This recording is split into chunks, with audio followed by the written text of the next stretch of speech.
Lord Phaethon, this time let me. Vivian? Vivian?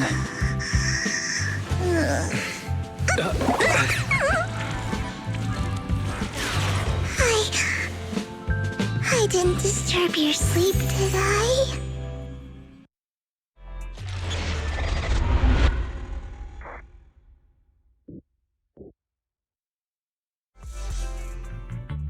When I got here, the other Lord Phaethon said you were resting on the couch and just let me in. I meant to keep you company while you slept, but then I dozed off myself. I was going to sit here looking super cute, hands cupping my face. You know, like the #1 sleepy face I want to wake up to pose. I can't believe I ended up falling asleep myself.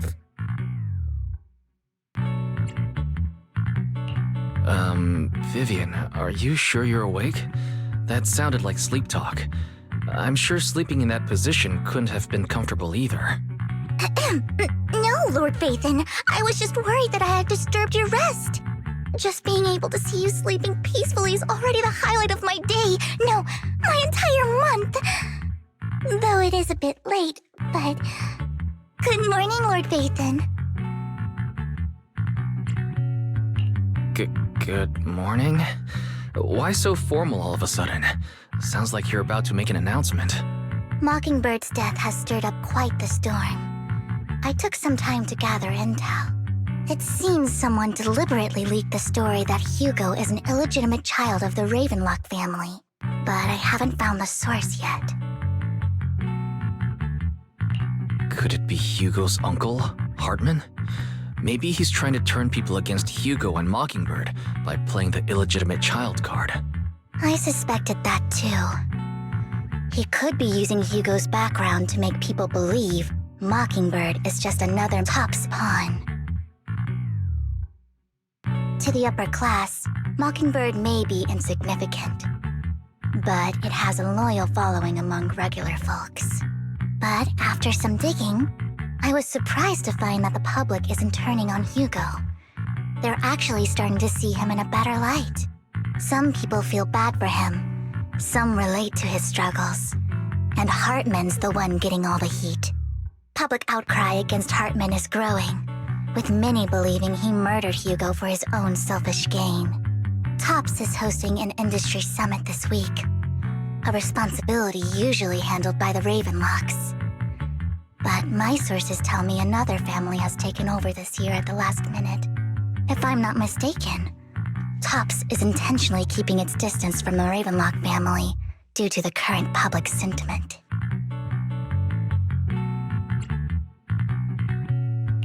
Is someone trying to take advantage of this to get rid of both Hartman and the Ravenlocks? I think Hartman knows this too, which is why he's completely vanished. No matter how hard I search, I can't find a single trace of him. Hartman must have taken the sacrifice core. Now that he holds this bargaining chip, he is definitely going to negotiate his way out of this with the Exaltists. Sorry for interrupting. Can I borrow Wise for a minute? Oh, no problem at all. I'm sure you have important faith in matters to discuss. Take your time. I'll just be waiting outside. Wait! Don't go outside, Oh, don't mind me, Lord Phaethon.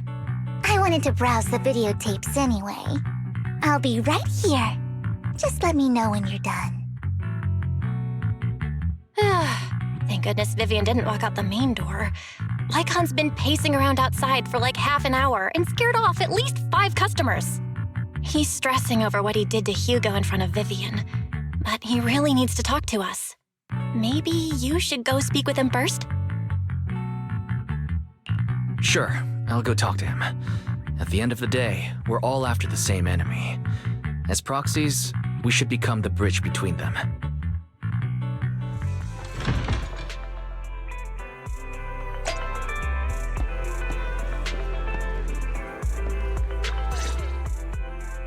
Good morning, Master Proxy. Good morning.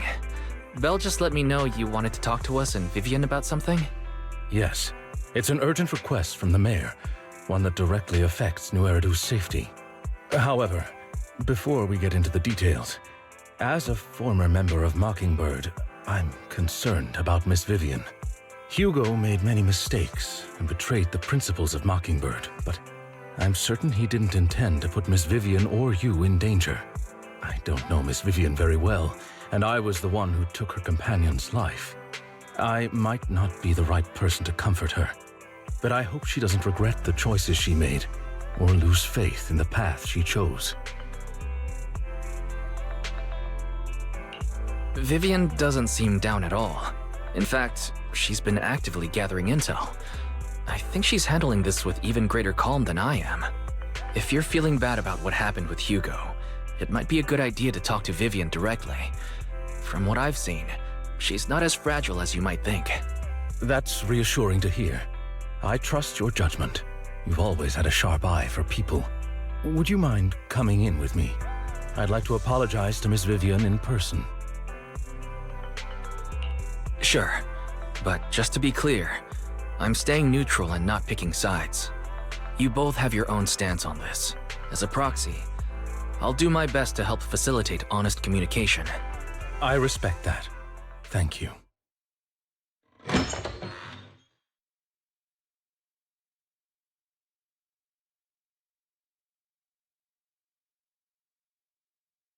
Miss Vivian, I'm very sorry about Hugo.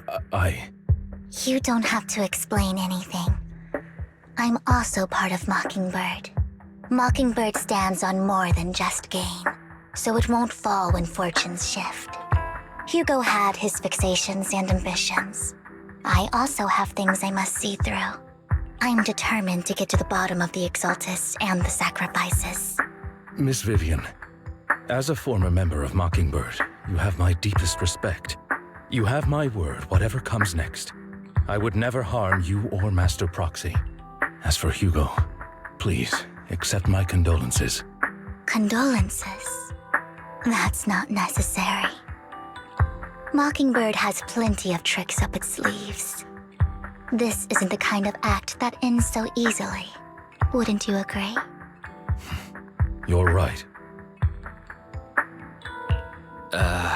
I'm glad you guys are on the same page, but why do I feel like I'm being left in the dark? Master Proxy, I believe we all share the same goal. Uncover the truth of the Exaltists and the sacrifices. The mayor has tasked me with inviting you to take on this mission, and hopes we can work together moving forward. If the mayor wants to work with us, I trust he will demonstrate his sincerity in kind. Mockingbird will not serve as a pawn for the powerful. That will never change. Of course. While the mayor cannot handle this personally, he will make sure we have all the intel and support we need. Miss Vivian, I know you have your own intelligence network, but for some high-profile shady dealings, perhaps the mayor can provide you a different perspective. Please, take your time to discuss. If you're open to collaborating, I'll set up a call with the mayor so he can speak with you both directly. Belle, Vivian, and I need to think this through carefully with everything at stake. It's not a decision we can make lightly. Of course, I completely understand. When you've made up your minds, you can find me at the Ballet Twins.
I'll connect the call to the mayor now.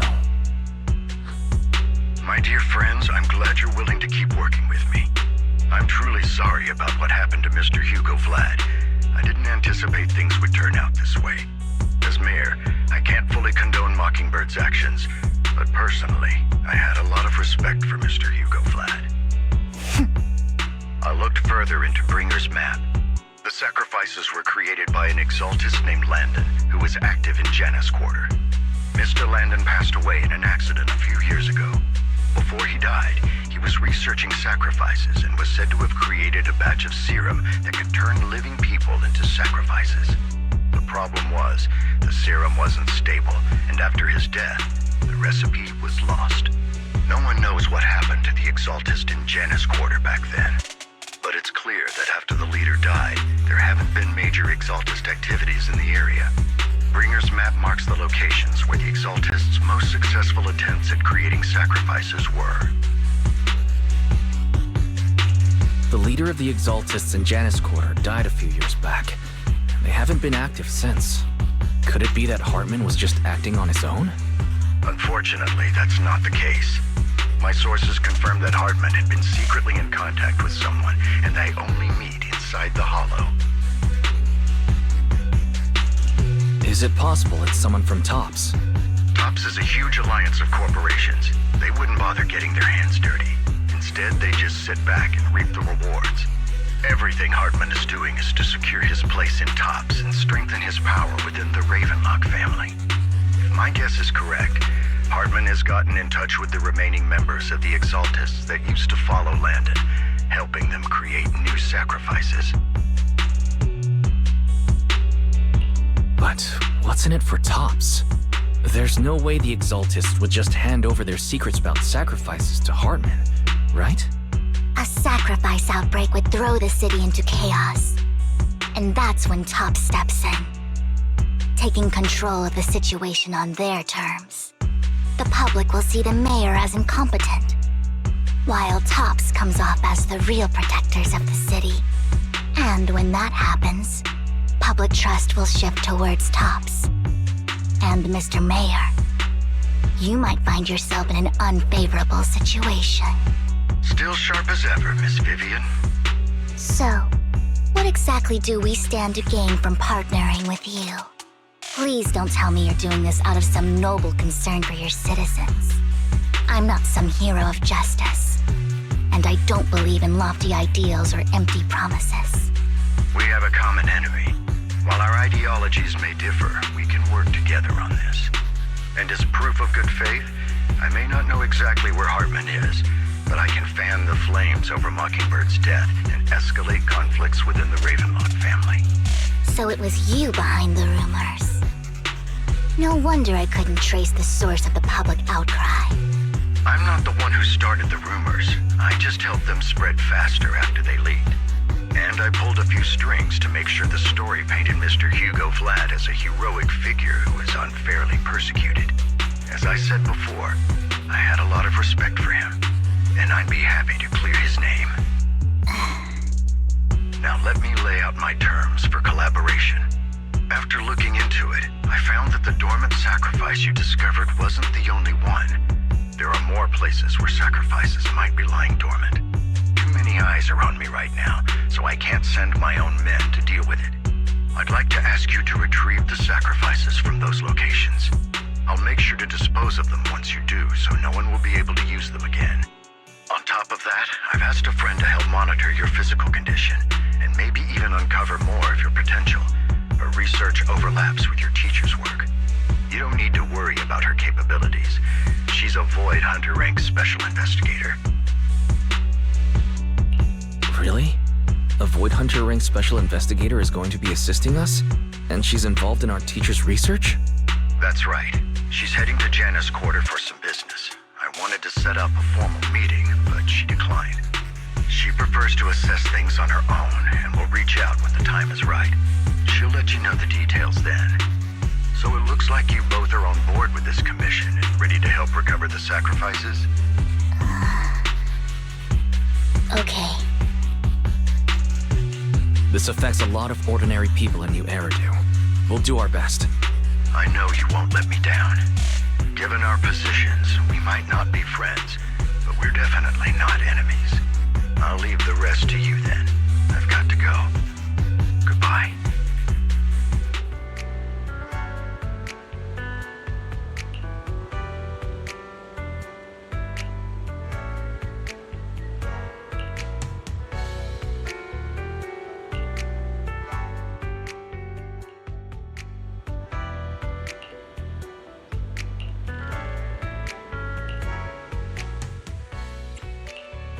This is the path I follow. I wouldn't. 1, 2, yes. All it is the concert. The stage will be mine. Ooh. I shall... Eradicate all evil.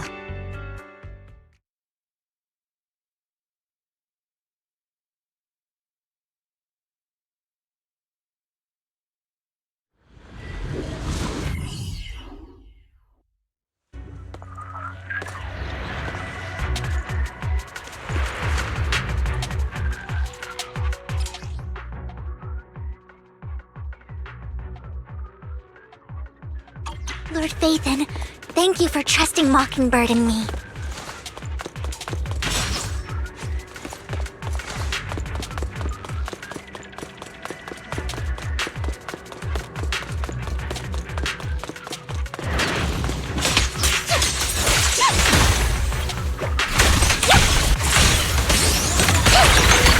Fool. Good job. My blade is already sheathed. Allow me.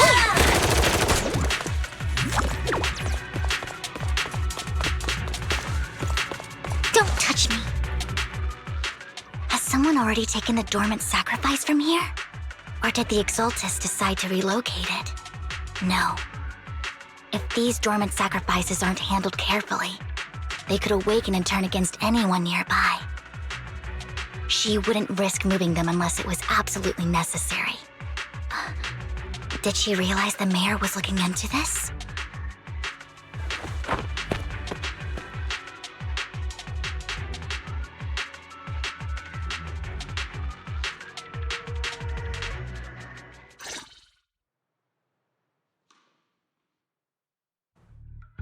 Did Hartman just make up this intel to get a shot working with us at Tops? I've been walking around forever and haven't found a thing. The Ravenlocks have always been a shady bunch. No surprise they've gone downhill over the years. I heard they were pretty loaded back in the day. What kind of business did they run? No clue. On the surface, their businesses seemed legit, but who knows what was happening behind the curtain. Probably something with the sacrifices. I mean, how else would he know about the dormant ones left around here for years? And he was so sure that even if those original sacrifices didn't work out, he had a backup plan. Backup plan? What could that be? Well, that's beyond me. I just happened to overhear something while I was next to Mr. Edmund one day. What's Tops planning to do with all these sacrifices, huh? For research? Do you think we'll ever have a normal life in the Hollows? Don't ask questions you shouldn't be asking. All right. There's nothing here anyway. Let's leave the Hollow and report back on what we found. And we'll make it just in time to clock out for the fieldwork shift. Let's get out of here first.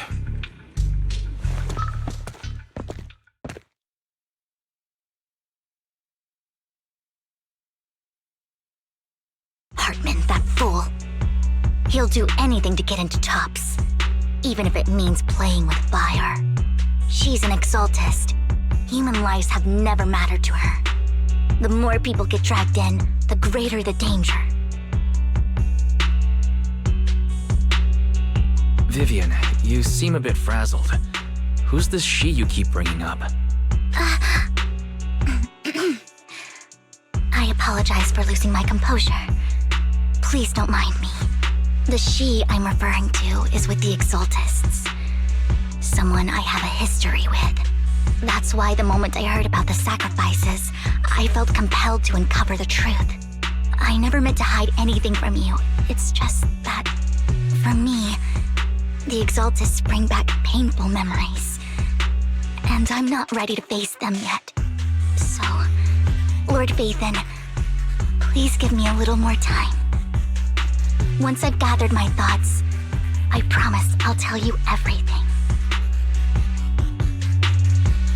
Sure, I'll stop asking. What's more important than an unspoken past is the person standing in front of me now. As for everything else, we can talk about it whenever you're ready to share. Lord Phaethon, if we weren't in such a hurry, I'd spend 3 whole hours singing your praises. I'll make note of this and make sure to get it done before bedtime. First things first, let's track down those dormant sacrifices. The Exaltists have probably realized someone's after them by now. I wish we knew what Hartman's backup plan is. I just can't shake the feeling that something bad is about to happen. Okay. Fool.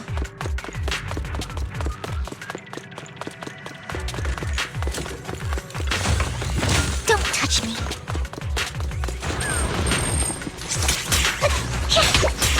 Ambush!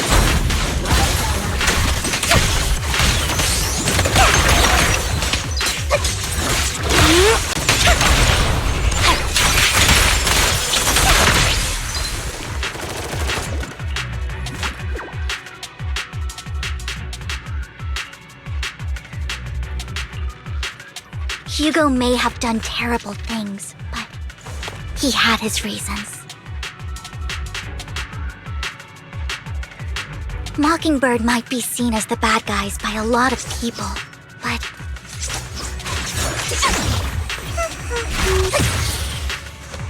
Ironically, joining Mockingbird is what put me on the right path.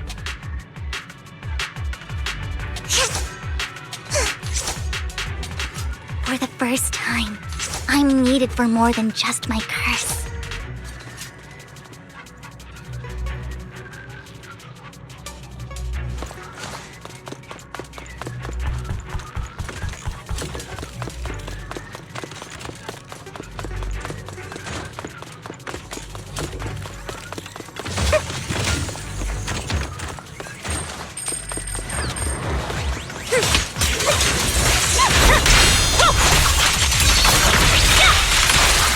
Nothing here either. Are we too late?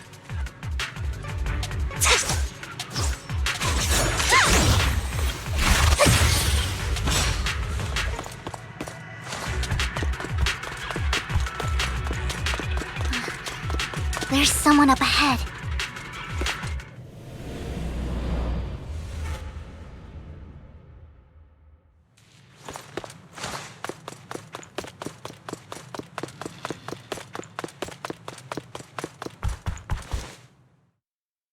I knew it was you, Vivian. Camille, what are you doing here, sis? Are you destroying the dormant sacrifice? Vivian, don't call me sis. I'm not your sister. Are you trying to stop the Exaltists? I never left the Exaltists. You know what Landon did back then. Lord Landon did it for the Creator. His methods may have been extreme, but they were necessary. Back then, you walked away. You should do the same now. We didn't meet today. Take your friends and leave. What's wrong? Are you being forced into this? I can help you. Help me? Like how you helped her? Vivian, you're crying. You see me, don't you? No, You haven't changed a bit, Vivian. No need to hide your tears. I know exactly what's ahead for me. You've made your choice, and I've made mine. One last piece of advice. Stay out of this. She loathes you. I won't tell her we met today. Don't show yourself around us again. Camille!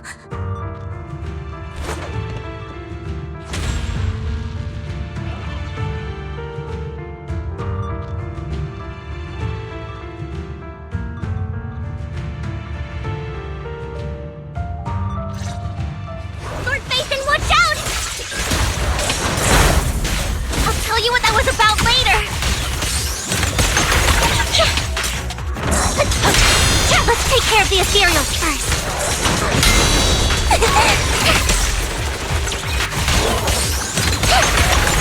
Better not get my chest dirty.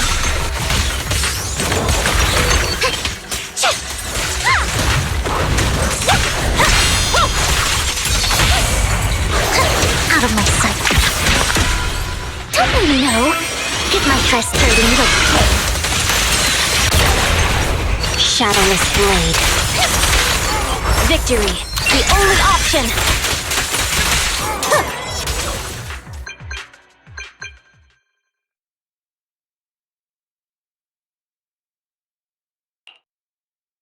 You've been gone forever! Did you run into any trouble? We searched the coordinates the mayor provided. Most of them were already empty. No dormant sacrifices. Camille, the Exaltists have been actively destroying the dormant sacrifices. Why would the Exaltists go after the sacrifices? I saw it too, but I can't figure out why the Exaltists would do this. And one of them is someone I once knew. I thought she would leave the Exaltists after Landon's death, but she stayed. Wait, what did I miss? Why do you know so much about the Exaltists, Vivian? When I was a child, I stayed with the Exaltists for a while. Back then, Landon was one of the most respected figures among the Exaltists in this region. A lot happened, and after Landon died, I left. I can't turn a blind eye to the sacrifices. I know all too well how many lives have been lost bringing them into existence. Ever since I learned a sacrifice had appeared in Janus Quarter, I haven't been able to stop worrying. I won't let history repeat itself. That's why I asked Hugo to investigate, starting with the Sacrifice Corps. Vivian. Please stop. I'm not looking for comfort. I'm just recounting the story for you to understand the situation. We've got bigger things to focus on. But when I do need comforting, I'll come straight to you. I hope you'll make time for me, Lord Vathan. Just so you know, I'm not the easiest to console. Absolutely. If you're feeling down, we'll be here for you. Okay, back to the matter at hand.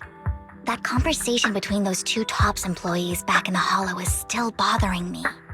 They said Hartman had a backup plan, and that got me thinking about some news that was quietly swept under the rug. Lately, there have been mining accidents in Ravenlock-controlled areas.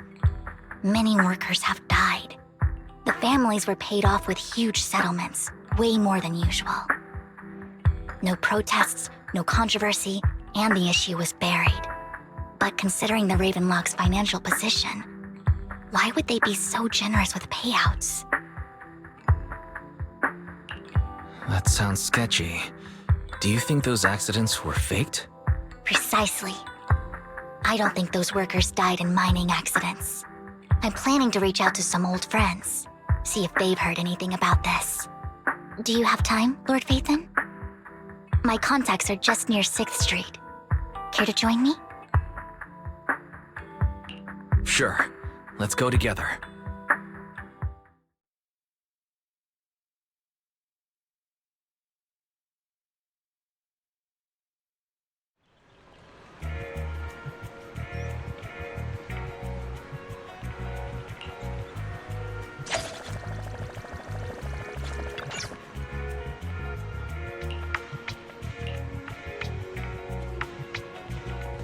An old friend of mine said she has some new intel.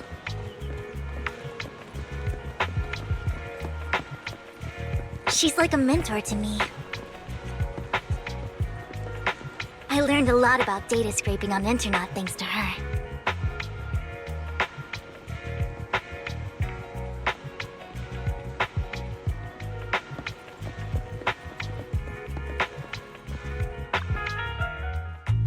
Rain! Long time no see.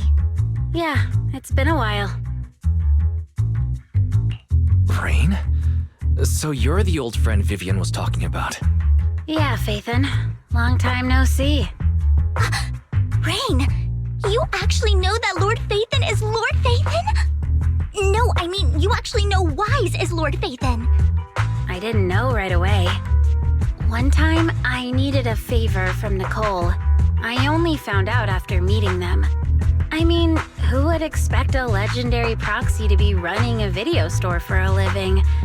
Oh, by the way, your idol...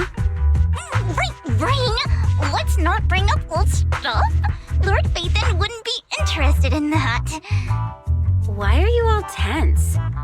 Right! Lord Phaethon lives on 6th Street too, and might know your idol. Remember when you traced that post on Internaut to 6th Street and actually went to check it out? And you came back all bummed, spouting nonsense. Like there was only a black cat at the location, and maybe your idol is actually a talking cat. Or something like that. I think I know that black cat. It hangs around our shop now. Lord Phaethon, please, let's drop this topic. Come on, Vivian. It's been years and you still won't say who your idol is. If you'd just let me, I'd have tracked them down ages ago. I get it. You want to find the person who's important to you on your own. But you've tried so hard already. It's okay to lean on me a little, you know. I'm sure your idol won't hold it against you. I shouldn't have come to see you. Huh? What's wrong? Rain, Vivian said you might have some intel for us. Should we get into that first? All right, let's get down to business. Here's something I'm pretty sure about. The Ravenlock family's claim that those missing workers died in an accident? Don't buy it. The last signal from those workers was near the Hollow, then communication went dark. I think they were taken into the Hollow. And yesterday, I picked up that the Ravenlock family secretly hired some people to search the Hollow's perimeter. I caught a weird distress signal from someone and managed to track down the source. When I tried to reach out, the signal cut out completely. The last trace of the signal was near Lumina Square. Finding someone in real life isn't really my thing, so that's where you come in. Okay, we'll take a look around. You just said this is something you're sure of. Do you have anything you're not so sure of? I dug up some info online, and one thing stood out. A few days ago, there were some creepy sounds coming from an abandoned warehouse by the port. The place was locked up, so no one could see what was happening inside. Not sure if it's related to your search. If you don't find anything useful around here, it might be worth checking out. Well, that's all I have for you. Thank you, Rain. Don't get all emotional on me now. I'm just helping out a friend. This one's on the house. Consider it payback for the favor you did me last time. But if you still want to find your idol, hit me up. I've been curious for what... Alright, don't worry about it. I'll manage it myself. Stop being so nosy, Rain. Nosy? Nah, just professionally curious. What kind of person is worth all this searching, huh? But honestly, whoever they are in real life, they've become a part of you. You've come a long way in this search, Vivian. I much prefer the person you are now. So if you find this person, don't chicken out. Go meet them. People will appreciate you for who you are. Rain. I might not care about the real world or what it'll be like, but I hope everyone I know can live a good life. I'm counting on you to save the world, guys. All right, I have other business to take care of, so I'll leave the rest to you.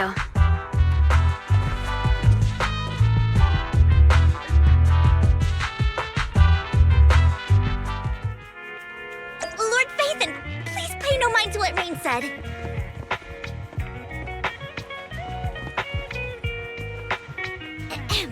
That big guy's up ahead. Let's hurry.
Don't take me back, please. I was wrong. I know I messed up. I don't want your money anymore. Please, no. Calm down. Who are you? I won't say anything. Just let me go. I don't know anything. I swear, I know nothing. We're not PubSec, the HIA, or the Ravenlock family. We won't force you into anything. There's no need to be afraid. What do you want from me then? We simply want to know where the Ravenlock family took you and what they made you do. I can't say. I can't tell you. I have a family. They'll hurt them. You never saw me. Please, just stop asking. Don't you wish to see your family? I don't deserve to see them. It's my fault. I was greedy. I did this to myself. But your family must miss you dearly. I'm sure they won't blame you. No, it's my fault. It's all on me. I don't want to drag them into this. If the whole ship is sinking, no one on board can escape. I'm just a nobody. And right now, there's nothing I can do to change anything. If you care about your family and friends, now is your chance to stop the disaster before it's too late. Even a butterfly flapping its wings can send a tsunami surging across the ocean. No one knows how this will turn out. But if you do nothing now, the only thing waiting for you at the end will be regret. We're not here to turn you in, and we won't force you to confront them.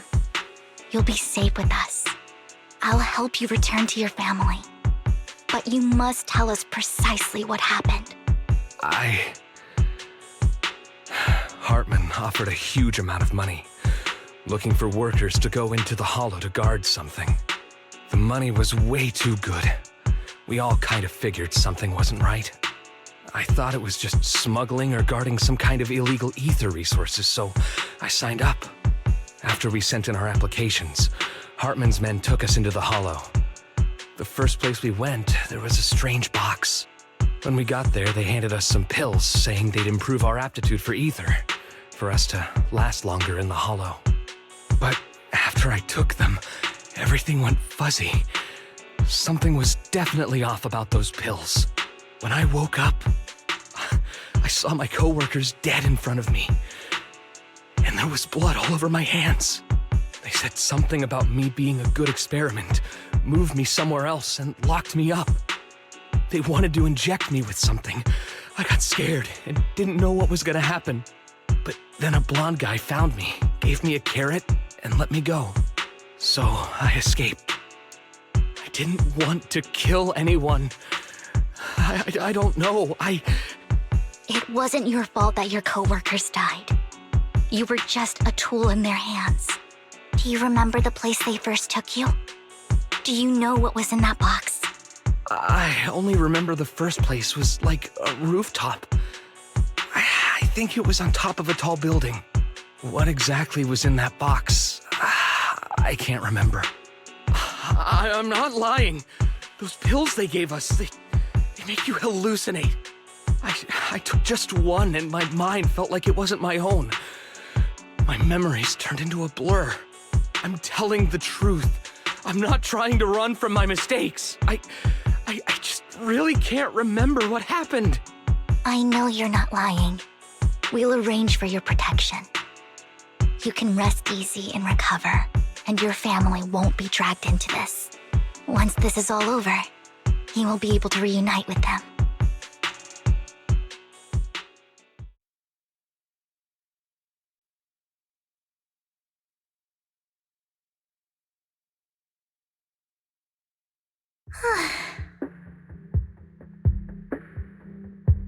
Sometimes I wonder if you've had some kind of special training, Vivian. No matter who you're up against, you seem to analyze the pros and cons and make a judgment in no time.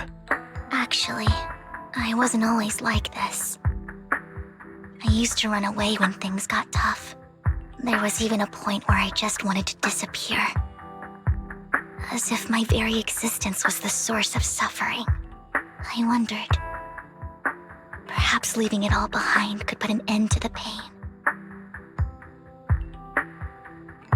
It's hard to picture that. My first impression of you was pretty... assertive. Well, I was on a mission at the auction when we first met. And just as Rain said, I've come a long way from who I used to be. Speaking of Rain, it's quite a coincidence that you two know each other and are actually close. You even know one Denny Boo. That surprised me. We might have crossed paths without even realizing it. Enough about me. Tell me more about you, Lord Phaethon. Where have you been? And what have you experienced? Looking back, it feels like I've been through a lot lately. Belle and I even lost our Phaethon account. It's a long story, starting with how the Cunning Hares took something from the Red Fang gang.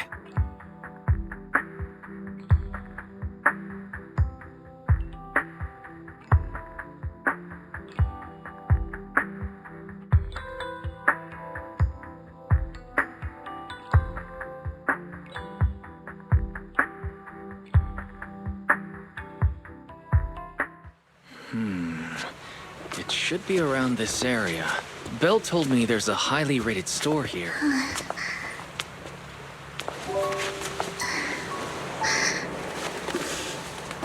Lord Phaethon! What's wrong? I've seen that black cat on 6th Street. That harmonica in the outer ring you mentioned. I've heard it before, too. I've even been to the monument outside Hollow Zero.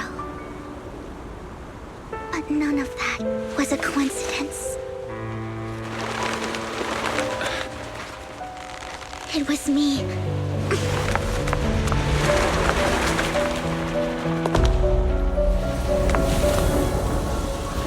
Following you, and now I've finally made it to your side. Ever since I was little, I had been seen as the bringer of bad fortune. I had traveled to many places and witnessed far too much misfortune. Every tear I shed brought disaster. I've heard too many curses to count. I loathed my tears as much as I despised my own existence. Wherever I stayed, tragedy followed. I had roamed too many places, and each time, it ended the same way. I didn't know where I could go anymore. One night, I stumbled upon a post discussing me. Whether they knew me or not, everyone seemed convinced that I was the source of the curse. Some mocked me with cruel intent. Some wished I would vanish, and others speculated maliciously. It really seemed that my very existence was a disaster. In that moment, as darkness enveloped the city, I saw lights flickering to life all around New Eridu. So many lights, and not knowing where to go, I thought, if only I could disappear into those lights. I made up my mind, and right then, my phone rang. I decided to take one last look. I wanted to know who left me my final message from this world. It was you, Lord Phaethon. Huh? Me? Yes. And I checked with the other Lord Phaethon. You were the one using the account at that time. But I know you probably don't remember it. After all, it was just an ordinary day, with an ordinary post and meaningless comments online. But for me, it was the night I finally realized where I could go. I wanted to walk the paths you had walked, see the sights you had seen. And then, one day, share it all with you, face to face. So, I have to ask, what exactly did I say in that reply? Well, you'll have to figure it out for yourself. I'm not telling you. You're putting my memory to the test. So, Lord Phaethon, thank you. Not only for that comment you made that day, which was a silver lining for me, but also for giving me the courage to become who I am today. The Vivian standing right in front of you now, Lord Vathan. I truly like who I've become.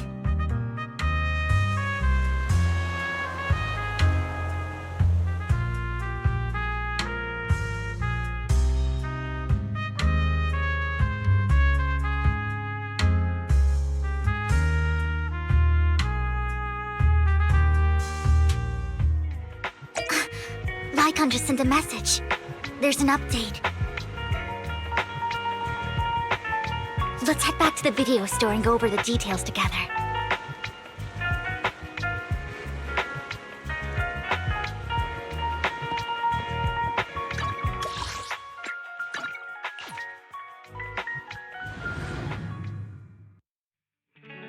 Wise, you're back. Looks like Lycon's tied up with something. He said I should just chill until you're back, and then we can talk online. I'll call him now. Master Proxy, Miss Vivian. The gentleman Rena brought back has stabilized and calmed down now. Based on his account, we've identified where Hartman is hiding the core. He also mentioned that Hartman plans to trade the core with a group of people. We suspect that this group consists of members from the Exaltists. I knew it. Now that we have the location, it would be splendid if we could seize the sacrifice core before they do. Precisely. We hope you can head to the location as soon as possible to secure the sacrifice core. All right, we'll get there right away. I have other matters to attend to, so I'll leave the retrieval of the sacrifice core in your capable hands. The mayor's friend that he mentioned before will also be assisting you this time. The target coordinates have been shared with her, and she'll meet you there. Please ensure your safety, and I wish you all the best.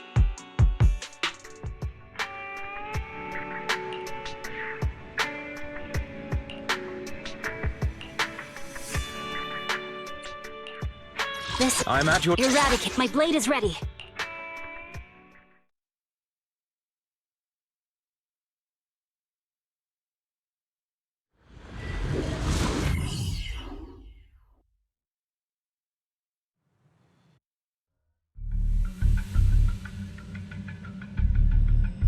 Where's the sacrifice core?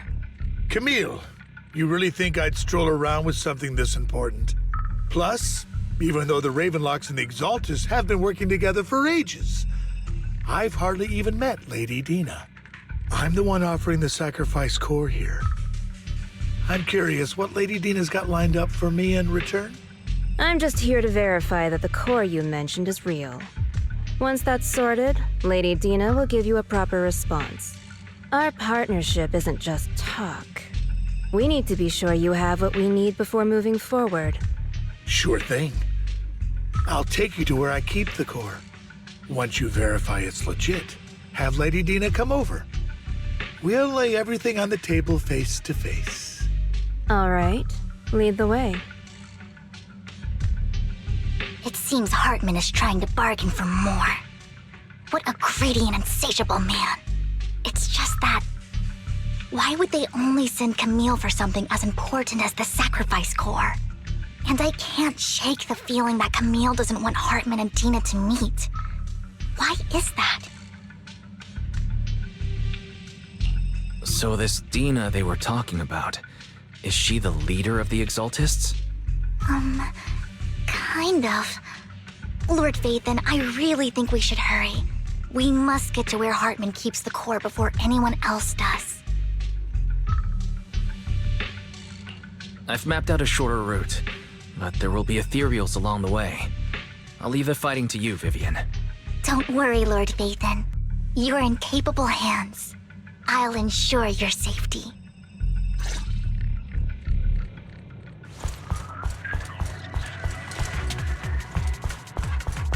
Ethereals!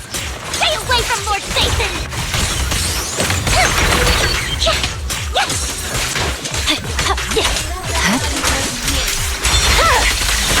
My blade is already sheathed. My turn.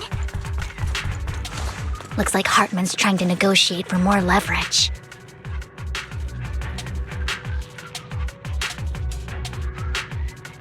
Let's get out of here before we're spotted.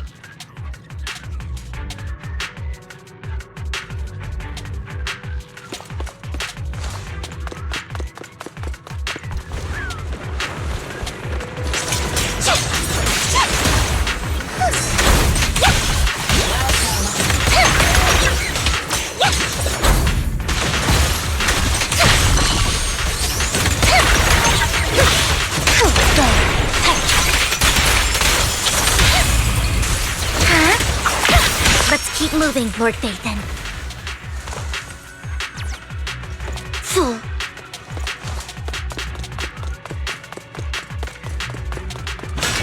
Don't touch me.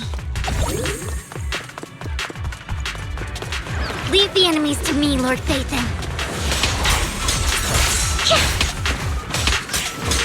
Look around! Fool. Stay away from me.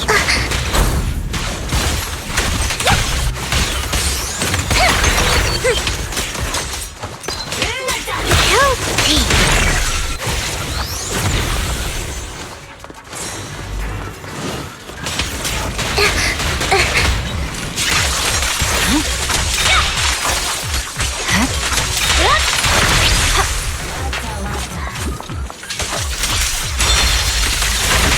They're still over there.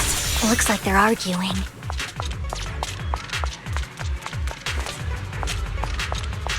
This is our chance. Let's hurry.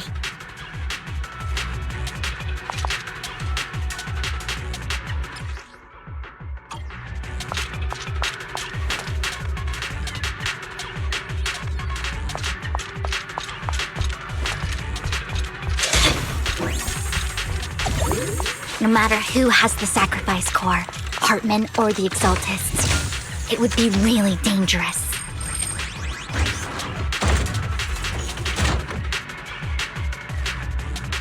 Our best move is to seize it before they do and destroy it. Are you bored? Should I read you something?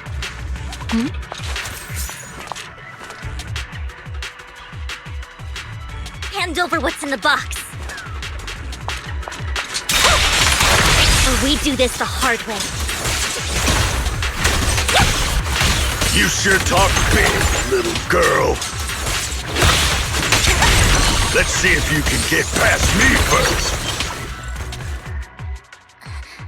Lord Phaethon, the box is empty.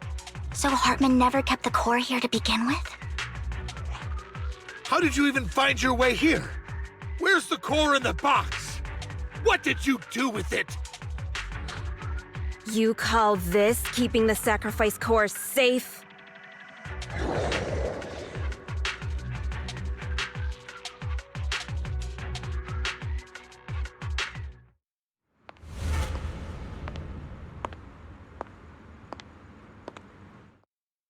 Vivian, it's been ages. Dina! Oh my, you actually remember me. So sweet. Look at you, thriving. I thought you'd totally forgotten about our past. So, tell me, do you ever dream about the people you've killed? Are they crying in your head all night? Back then, I had no idea. You had no idea? While you were soaking up all that love from Daddy and everyone else, you had no idea what was going on? I wasn't... Lady Dina, Miss Vivian didn't actually... Camille, when did I say you could meet up with Hartman today? I just wanted to make sure the sacrifice core is legit. I was worried Hartman might try to pull a fast one on us. Really? So loyal. I thought you'd be more like the old days. Just a few words from Vivian and you'd be plotting my demise. Just like what you did with Father. I won't, Lady Dina. Don't even think about betraying me, Camille. You owe me for what went down back then. However, I do understand your worries. This core, it's fake. No way! I got this straight from Hugo. It can't be fake. How can you just claim it's fake without any proof? Ugh, seriously?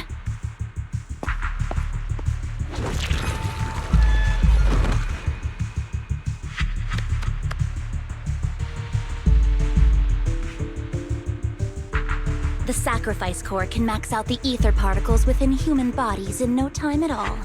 But look at your little subordinate. How uncouth. He's making noises like some animal. Can you shut him up? So annoying. The masterpiece Father made for the Creator isn't this worthless piece of junk you're holding. So, the real core. Vivian, where do you think the sacrifice core is really at? I don't know. If I knew where the real core was, I'd destroy it without a second thought. Dina, you understand what the sacrifices are. And you know those who were blessed should not have to endure such horrors. Oh, they shouldn't have suffered those horrors. Weren't you the one who decided if they'd be blessed or not? If it weren't for your tears, how would they have encountered such misfortune? How self-righteous, Vivian. Their fates were in your hands. It was you who brought disaster on them. Landon just needed an excuse. He needed someone to blame. Whether I shed tears or not, he'd treat living beings as mere subjects for his sacrifice experiments. Dina, you know all of this. Landon even went so far as to sacrifice you. Shut up, shut up, shut up! Father did it for his great cause. Vivian, why do you always mess everything up for me? Everything! You did it before, and now again! You just had to ruin my plan. I was so close to fulfilling Father's last wish. If you don't give me the sacrifice core, be prepared to become food for the ethereals. I told you I don't have the sacrifice core. Otherwise, I would have destroyed it already. Lord Phaethon, find the right moment to retreat. She can be quite unpredictable when her temper flares. Oh, really? You don't have it? Then I suppose there isn't a reason to keep you alive.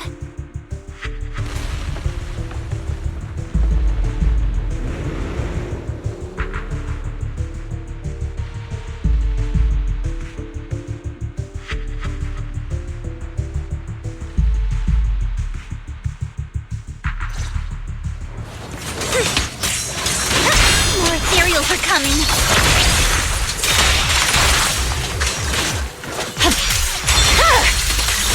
Weakling.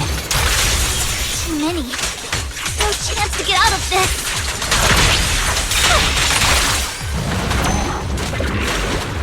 Victory, the only option.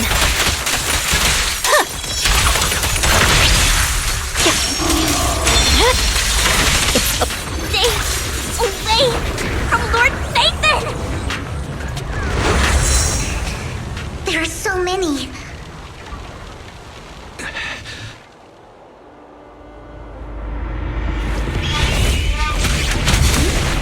It's ink?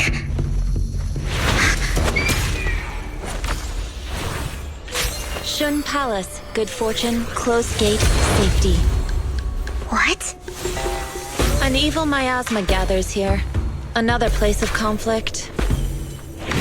If you wish to avoid disaster, then head southeast.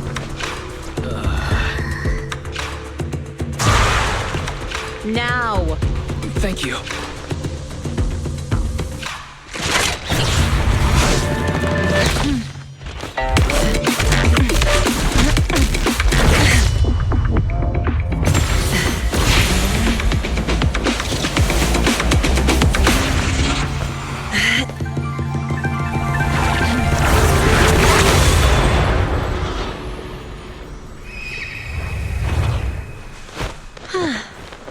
Finally, peace and quiet. You must be wise, right? Mayflower mentioned a special partner might need my help. May I ask, who are you? I'm the 13th generation master of Yunque Summit. You can call me Yishuan. Mayflower passed along your info, and I was curious what kind of person you are, so I came to see. At first, I thought it might be a hassle, but your energy feels really calming. Quite nice, actually. So, you're the investigator the mayor mentioned. Yes. He also asked me to be your temporary teacher and offer you a bit of guidance. Guidance? What does that mean exactly? Unfortunately, this isn't the right time or place to talk. I have some investigation work to catch up on, and it seems you've got quite a lot on your hands, so let's part ways for now. I'll find a good time to visit you soon.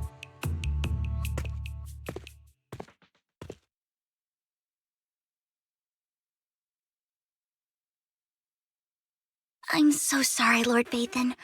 I'm just not feeling very well. I think I'll head back for now. I'll investigate the sacrifice core and reach out once I find something. You don't look so great. Let's get out of here and figure things out later.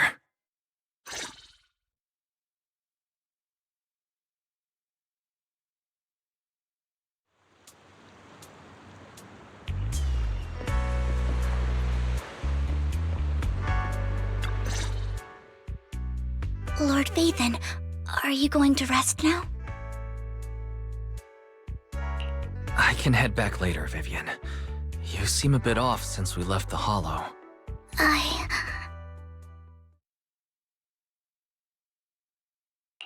If you want to talk about what's bothering you, I'm here. Sometimes it helps to get it out. I didn't mean to keep my past from you, Lord Vathan. When I was little, people thought I brought misfortune, so no matter where I went, no one wanted me around for long. Then, one day, Landon adopted me and brought me to the Exaltists. There, I met Dina, who was so kind to me, treating me like a dear sister. She told me her father, Landon, was a great man who'd one day make everyone stop fearing the Hollows, so all life could live freely inside and outside of them. Dina helped Landon pick people for the blessing, and everyone in the Exaltists respected her greatly. Those who received the blessing would have a better ether aptitude, allowing them to enter the Hollow freely without fear of sudden disaster. Back then, Dina would chat with me every day, always about the Exaltists and her father. But things between us shifted when Landon asked me to step in for Dina. Landon told me I didn't only bring misfortune, and that if I listened to him, I could actually help people. After that, he'd take me to meet people, and if I shed tears, he'd give them a blessing medicine. Those who got the blessing could dodge calamities. At first, I was ecstatic, thinking I could help others. I shared my joy with Dina, but that was when she started to pull away from me. Was that blessing medicine the same sacrifice serum Bringer had? Yes, to be precise, it was an early version of the sacrifice serum. Landon's medicine wasn't stable. The medicine Landon developed could boost abilities quickly, but also sped up the development of ether corruption. In the end, most people turned into ethereals, and a few became sacrifices, losing all human consciousness. The ethereals were killed while the sacrifices were given to the higher-ups of the Exaltists. The Exaltists wanted the sacrifices to hold human consciousness, so Landon's medicine was seen as a failure, and he gradually lost influence within the Exaltists. One day, I saw Dina, and tears streamed down my face. In a bid to save his reputation, Landon decided to let his own daughter receive the blessing. I had always thought that getting the blessing was a good thing, until I saw terror in Dina's eyes that day. That evening, I broke Landon's rules for the first time and followed him out of the Exaltist's residence. I trailed him to the Hollow, where I witnessed someone who had been blessed becoming corrupted. In the end, that person became an ethereal. Then, without hesitation, Landon killed him. Before Landon returned, I went back to the residence and snuck into his study. And there, I uncovered the truths I just told you. And just a few days later, it was time for Dina to be blessed. I wanted to save her and stop anyone else from getting deceived. So, that day, I told everyone present that Landon should be the one to receive the blessing, not Dina. At first, Landon argued, and no one believed me. But, in front of them all, I looked at him and let my tears fall.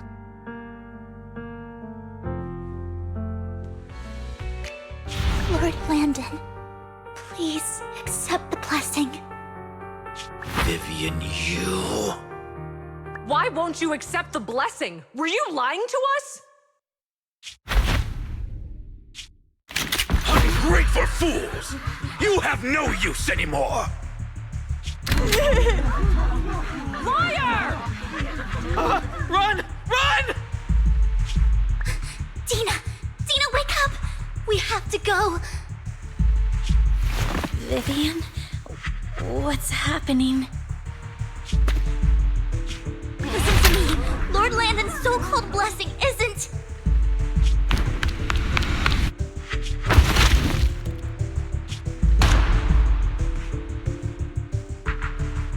Father!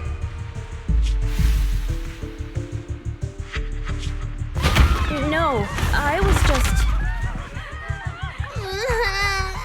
Mom, I want to go home. It's got nothing to do with us. This is just what happens when you don't accept the blessing. Vivian, was this you?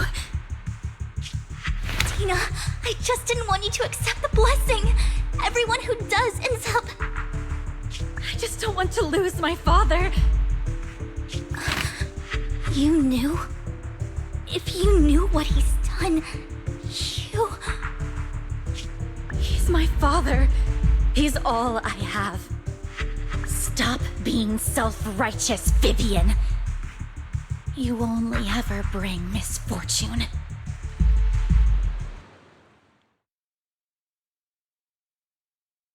I thought once Landon was gone, Dina would leave the Exaltists.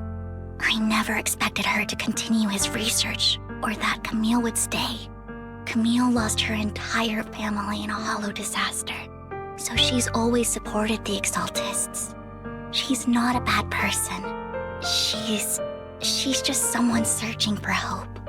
She joined the Exaltists very early on, and even watched Dina grow up. That day, she was just so desperate to save Dina that she... All these years, she's been following Dina, taking care of everything out of guilt, I think. But I didn't just fail to save Dina. I trapped her. I see misfortune approaching, but I can never change its course or avoid the bad ending. Maybe I really am a bringer of misfortune. No, you're not the one causing trouble. Whatever went down with the Exaltist, it was Landon who was pulling the strings. As for Dina and Camille, they knew the truth and they made their choice. The hollows and the disasters they caused took more than just their loved ones. Not all survivors cling to obsession and hatred like those two do. Lord Phaethon. You need to believe in yourself, Vivian. From what I can see, you're handling this sacrifice crisis pretty well on your own. Besides, you told me you really like who you've become. I hope that you can believe in that at the very least. Yes, that'll always be true. Thank you for listening to my story today. Years have gone by, but I've never had the courage to face all this. Maybe Dina and I were meant to meet today, so I could finally spill it all out. It lightens my heart a little. Lord Phaethon, you truly are a wonderful listener. Not just today. Whenever you're feeling down, know that I'm here for you. I will. It's been such a long day. You must be exhausted. I'll track down the location of the sacrifice core and let you know what I find. Good night, Lord Phaethon.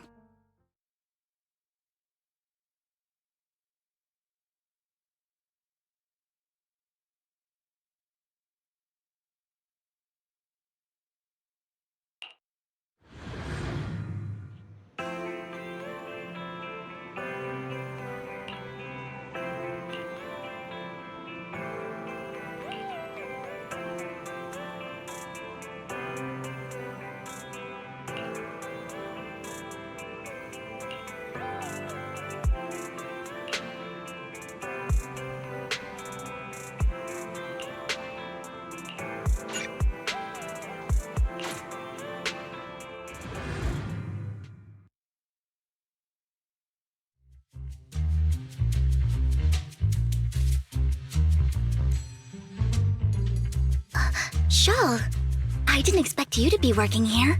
Perfect. I was just covering someone's shift. The screening here is super strict, and I was afraid the supervisor would realize I was new and subbing for someone, so I hid in the control room during the supervisor's inspection. So I happened to bump into this guy, a blonde man wearing a hat, and I think he was checking some footage. Then he logged that footage into the tape he brought. Later, I found that part of the footage had been wiped. Blonde, wearing a hat. Could it be Hugo? Do you know him? I think it's him. If it were Hugo... I think I know where he would hide the tape. Thank you, Shaw. You were a big help. Great! You also helped me a lot when I started working. I used to make mistakes all the time. If it weren't for you cleaning up my messes, I would have been fired ages ago. So I'm happy I could help you too. All right, go ahead and do what you need to do. We'll catch up another time.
If I'm not mistaken, you and Vivian share the same goal.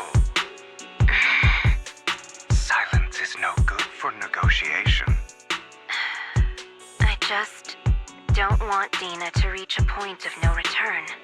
Hasn't she already reached that point with what she's doing? The formula for the Landon serum was lost, but a batch survived, and Dina was able to develop a substance that can be used for mind control. She's trying to combine the two to make sacrifices that would obey human commands. If the dormant sacrifice and the remaining Landon serum are destroyed, we can put an end to this. Dina's concoction can't create sacrifices on its own. And the sacrifice core? That belongs to the creator, not her. Although I find Landon's methods despicable, I can't deny that the Exaltists and the creator are leading us in the right direction. I just don't want Dina to spend her life trapped by her father's mistakes. I mean, no offense, but I find your protectiveness rather weird. I will confirm the location of the dormant sacrifice and find the chance to relay the information to you. I do not want any of my people to be going into danger. As for the sacrifice core, I can only guarantee that it will not fall into her hands. As for how things will ultimately play out, the creator will guide me.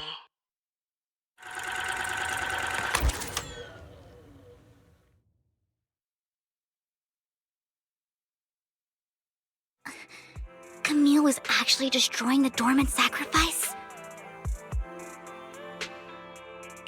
Compared to Camille's motives, I'm more concerned about whether Hugo has more plans lined up.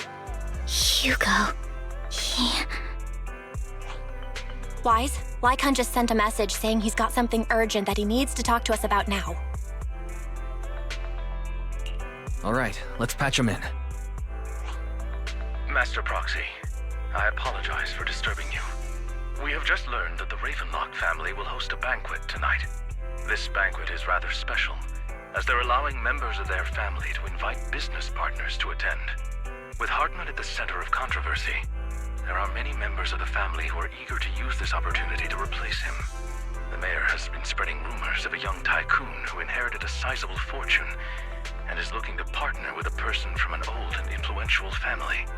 This information has lured a young man named Burton from the Ravenlock family. So, you want me to pose as this tycoon and use Burton to infiltrate the banquet? Correct. And Hartman's study is also located within the venue. I see. Hartman's study might hold valuable information. It seems like there's nothing left for me to do. You can attend as her +1. +1? Lord Phaethon, please go with me! Master Proxy, it seems Miss Vivian requires your presence, so... Yes, just your presence will help me immensely! Sure. If we go together, we'll be able to keep an eye out for each other. I'll accompany Vivian. I'll send you the time and place for the meeting with Burton. If you encounter any danger, please evacuate immediately or contact me for backup. I hope everything goes well for you tonight.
Miss Banshee, I believe I've shown you my sincerity. Now how about you? Sincerity? My presence here is a show of sincerity. If we're to work together, Miss Banshee, you should drop your pretentious act. I am well aware of the ways of the Ravenlock family. If I were to come empty-handed, I probably wouldn't even be able to make it out the front door tonight. Since I agreed to come with you, and even brought along my most precious companion, does that not show my deepest sincerity? No need for such an off-color joke. Our door is always open for those coming or going. We both know what's what, so let's cut the small talk. I know far more about how the Ravenlock family made their fortune than most here. I am also well aware of why Hartman, despite such a massive scandal, still remains in power. Oh? Do tell. Exaltists, blessing, sacrifice, Landon. Where would you like me to start? How did you know that? No, who are you? Don't be so tense.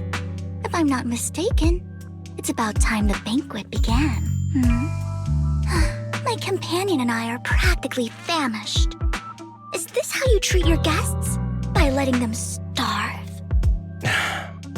Perhaps when we've had our fill, we'll remember where the sacrifice is hidden. You know where the sacrifice is? So, can we go get something to eat now? And I'm also looking forward to receiving a special dessert from you. We can discuss what you wish to know while we enjoy dessert. Of course. I wouldn't let such an important guest discuss matters on an empty stomach. As for dessert, I will prepare it myself, and I guarantee it will satisfy you. I'll come find you later. I wish you a pleasant evening.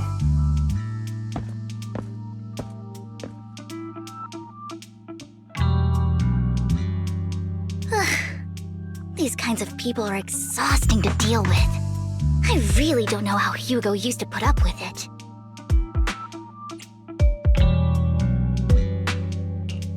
You always manage to surprise me. You sent him off with just a few words. If I were him, I'd think you were a powerful, noble lady. It's just some techniques Hugo taught me. Like that dessert I mentioned. It means I want them to offer more if they want to come to an accord. Fortunately, that old fox Hartman is terrified of losing power. He's definitely keeping the destruction of the sacrifice and the fact that the sacrifice core is fake hidden from the other family members. Otherwise, Burden wouldn't have been so willing to raise his offer. Lord Phaethon, let's find Hartman's study when the banquet is at its busiest. All right. I've already taken note of the surrounding terrain. Once more people arrive, we'll enter the garden through the door in the corner of the banquet hall. Wherever you go, I'll follow, Lord Phaethon.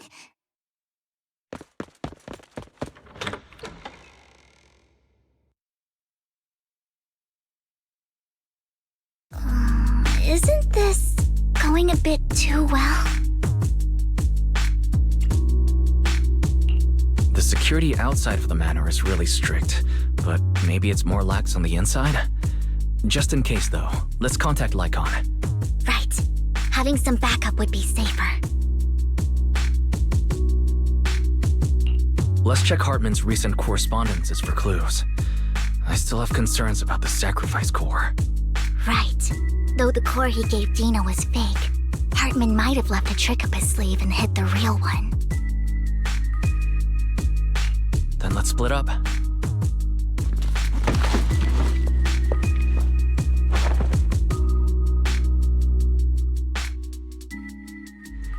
Esteemed guests, is the catering at the Ravenlock family banquet not to your satisfaction? So much so that these two distinguished guests felt the need to come to my humble office to scavenge for food. Don't want to come out? Well, after all, you don't have long left. Burton, that greedy idiot, fell for the mayor's trap. But I never expected that he would bring you into my territory. I suppose I should thank him. Otherwise, I would have had to go to great lengths to eliminate you. Vivian, Phaethon, give Hugo my regards. Tell him I shall be taking the wealth and power of the Ravenlock family for myself.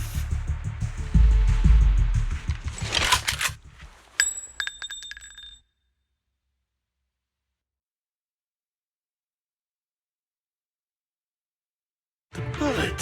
How? Dear Uncle, why must we be so distant with one another? You can just tell me what you want to say directly. Hugo! Impossible! You're... Uncle, you must know a Ravenlock will never stop until they get what they want. Did you really think I would be defeated so soon, when I have yet to trample you into the dirt? You filthy bastard! You only know how to resort to these petty tricks! Petty tricks?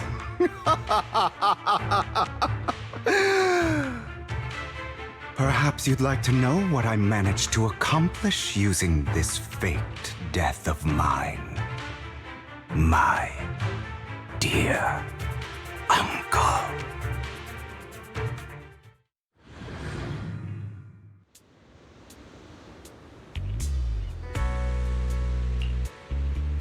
Faking my own death. Hope it's all worth the theatrics in the end. It was just to keep Hartman off my back, but maybe I went a little overboard. The manager must be pretty shaken up. I should apologize at some point.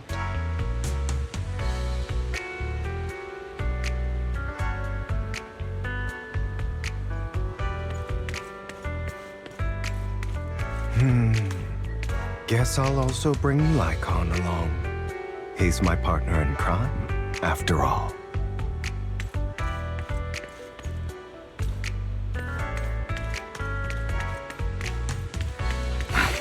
You're late.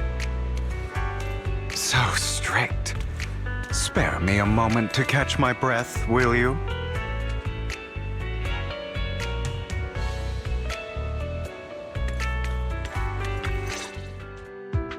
You're taking longer to rest than I expected. Lycon, you think too highly of my physical capabilities. Well, thank you for your cooperation. I must say, if nothing else, at least your acting skills have improved. Why do you look so angry? You should be happy. We pulled that off together with flawless teamwork and managed to fool everyone. Drop your foolish facade. I'm glad you still remember the code we set all those years ago. And thank you for ensuring your sleight of hand didn't deteriorate. Oh, right. I should also thank the blood bag hidden in my clothes and our other props. Do you remember when we last used this trick? It was probably ages ago. Sometimes I really don't understand you. Have you never thought about what the consequences would be if I didn't understand your code?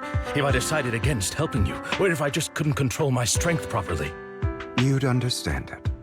Of course. If things really did go awry, I had alternative plans. You wouldn't be so arrogant as to think I'd bet everything on you, would you? You're insane. Aw, I'm flattered. So what exactly is the purpose behind all this? Surely after going to such great lengths to erase your own existence, you don't just plan to hide here and reminisce about the past with me. Don't try to brush this off. I've already helped you enact your plan. Tell me the truth. Don't get your tail in a twist. I have more plans that require your assistance, so naturally I would not hide anything from you. Simply put, as things stand, whether as Hugo Vlad or as Mockingbird, I am doomed to die. Seems you've made quite a few enemies. As a member of the Ravenlock family, I negotiated with Edmund and managed to obtain resources from Tops for my future plans. I also confirmed what attitude they held toward your master, the Mayflower family. Meanwhile, I used my identity in Mockingbird to strike a deal with Hartman and gather information on their collaboration with the remnants of the Exaltists. That's where I got my intel on what Bringer left. Oh, by the way, the crime declaration letter that your dear mayor received, that was also sent by yours truly. He's probably figured that out by now, right? Though I'm not sure if he told you. The mayor learned about the sacrifice attacks through his own means, but lacked an opportunity to take action. That warning letter was precisely what he needed. You aren't hopeless yet. How delightful. In short, I'm more well-informed than your lot because I get around, dealing with all these different important figures. But of course, it comes at a cost. It's only fair. After all, you can't hide the smoke from a wildfire. Rather than trying to carefully tame it and risk setting yourself alight, it's better to let it burn free. When I helped you put on your little act, killing you in front of everyone, you left the sacrifice core to Hartman. That was intentional too, then? Oh, yes. And it worked like a charm, didn't it? Now no one cares for me anymore, and all eyes are on Hartman. A perfect situation for keeping the Ravenlock family in check while dealing a cutting blow to the Exaltists behind them. Another crucial point is Vivian and Phaethon. I must sever any ties they have with me or Mockingbird. Although I feel bad for Phaethon about what happened, but it had to be done. That's the only way they would be safe, allowing the plan to continue. I noticed that you never turned your blade toward Master Proxy. So, those words you said back then were also... I will bloody my hands. I will carry the weight of my sins. I will become the Abyss. Obviously, it was all an act. My acting has always been impeccable, as you know. Hugo, you're taking such a tremendous risk. Why? Would you believe me if I said it's for justice? But unfortunately, it's not. I want revenge on the Ravenlock family. And I will make sure that despicable excuse for a human being, Hartman, suffers a slow, torturous end. Of course, I also promised Vivian that I would help her investigate the whole thing with the Exaltists. That's all. You don't look too good. Is it your wounds? No. This is the first problem I plan to resolve. Lycon, do you have a place that is sufficiently discreet, quiet, and can take a lot of damage?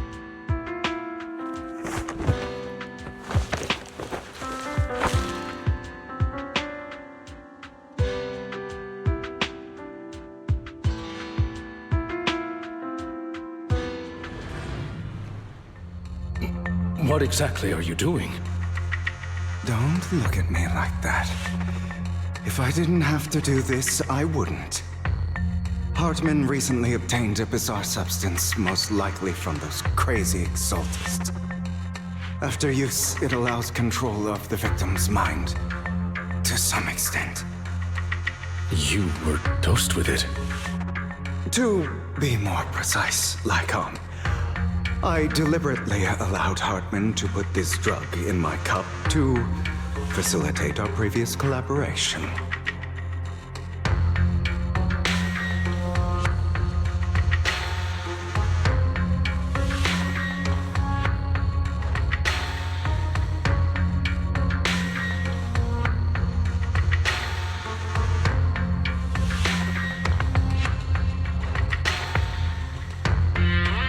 After finding out about it, I quickly found someone to help analyze its composition. The good news is he gave me a very low dosage. Perhaps because he was afraid I might notice.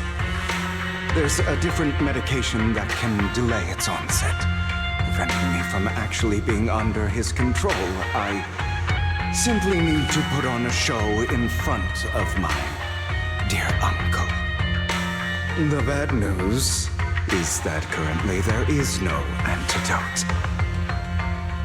When I delay those effects, however, they will accumulate and erupt when my body reaches its limit. It may even break my mind. And that's exactly what's happening now. I need to endure those accumulated consequences. So, I will lock myself in this room for however long that takes. I've tied my limbs to prevent me from smashing this place or accidentally hurting myself. Anyway, after you leave, do not open this door, no matter what you hear. I recommend seeking professional medical assistance. This is advice I received from a doctor. Or are you saying you don't believe I can make it? So, Icon, come find me here at the scheduled time. All you need to do is smile and await my victory. What if I want to stop you? You know you won't succeed. You never have. And you never will. Well, time is short. Let's begin. I understand. Don't die, you stupid bastard.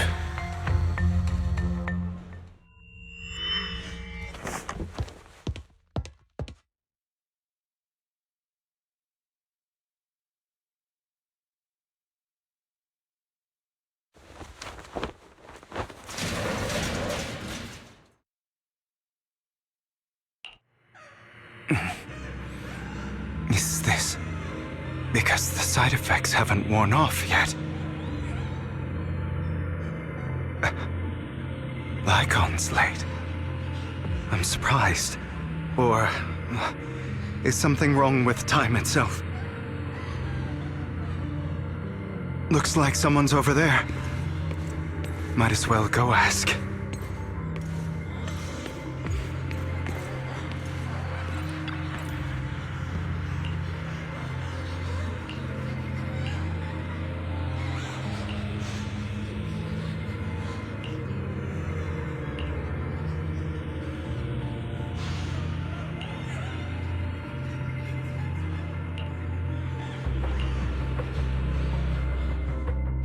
All your fault! I wish I had never given birth to you!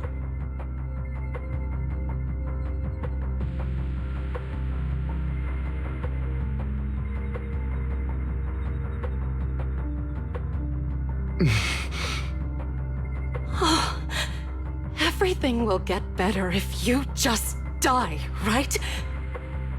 If you die, he'll come back. We'll have another, more perfect child. One who will inherit the Ravenlock family bloodline. Then I'll be able to escape this pain. So, Hugo, for the sake of Mommy's happiness, just die, okay?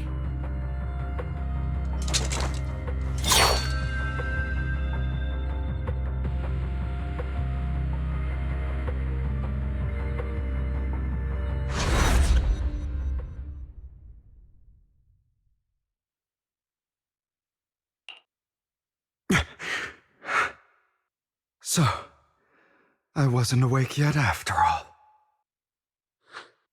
That's because you don't want to wake up again. Who are you? I am you. Hidden deep within your heart. Your most true self. You want to kill her, don't you? Your so-called mother.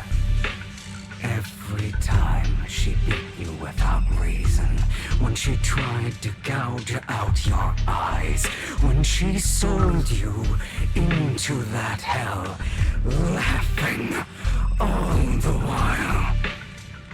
You wanted to be the one to end her life. Why not admit your hatred? As you are, you can hunt her down and make her pay for the living hell of a childhood she made you suffer. Yes, I hate her. I hate her because she was foolish and shallow, greedy and stupid. I hate her because she doesn't deserve to be a mother. She did everything she could to try and get into the Ravenlock family, believing she could live a life of luxury without having to do anything and never realizing she was a pawn, discarded from the very beginning. So she chose to blame me. Blame me for my heterochromia. Blame me for my very existence. But I won't kill her, because I know it won't change anything. She was incapable of loving me, just as she is incapable of loving herself. Have you been brainwashed by that dog? Keeping up the act of being some magnanimous and forgiving fool? Don't compare us. I've simply come to understand love or hate. I make my own choices, and they have nothing to do with anyone else. She sold you to the Ravenlock family for a huge sum of money. She used that money to start a new life without you. While she was indulging herself, you were going through hell in the Ravenlock Manor. Does it not torment you? Do you not feel the hatred? Do you not want to demand answers? Kill her. Only by killing her can you be truly free. For a long time, I thought the same way. But now, well, I want to make a different choice. Stop lying to yourself. You never had a choice. This weak-minded thinking will only lead you to failure. Like before, you'll be nothing but a worm, trampled into the dirt by those so-called elites. Do you still not get it? This is how the world is, and always has been. Hesitating will be the victim. If you don't grab your knife first, you'll end up being on the other end of the blade. If you want to change anything, you must first become the one who makes the rules. Just like that woman. The only reason she could treat us that way was because we were weak. So listen to me. Find that woman, kill her, and prove to this world your strength. It's what she deserves. Why forgive them? They don't deserve it. I'm not forgiving them. Or rather, I don't care about them. They don't even matter, at least not yet. You know, perhaps the person I hate the most, the one I truly cannot forgive, has never been someone else, but rather my weak, powerless past self who could do nothing but hide inside a closet and cry. I hate myself for having neither the strength nor the courage to resist. I hate myself for begging for so-called familial love, even after being treated so terribly. I hate that despite the pain of my wounds, I still hope to receive the carrot and not the stick.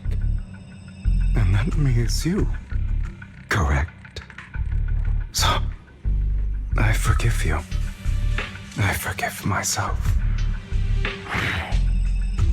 You'll regret this, fool. Your pretty words mean nothing. You will ultimately return here to me.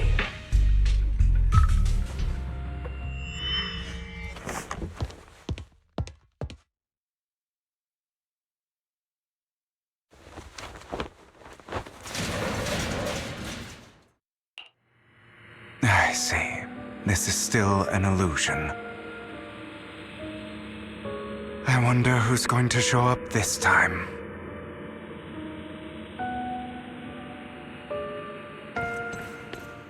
Brother! Hugo, let's play hide and seek! I'm already hiding! You'll find me, right? Like you always do! Serena.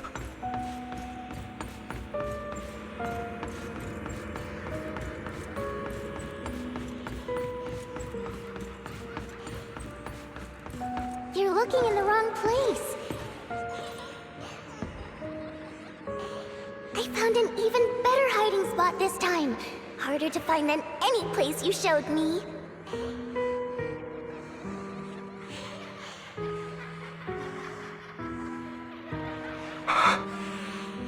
Hey, Hugo.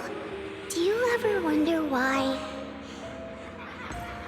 I had to die? It was because of me. That's right. It was because of you. It's all your fault. If only you didn't exist, I wouldn't have had to suffer.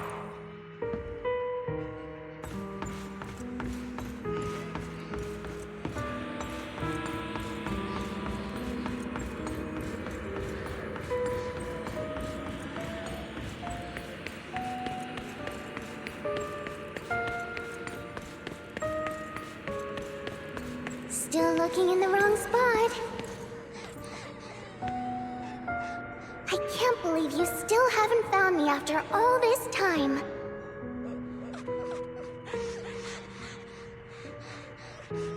Have you forgotten about me?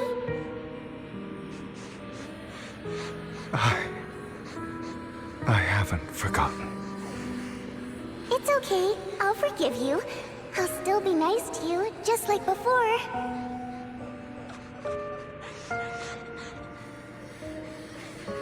I was the only one who was ever nice to you, wasn't I? Yes.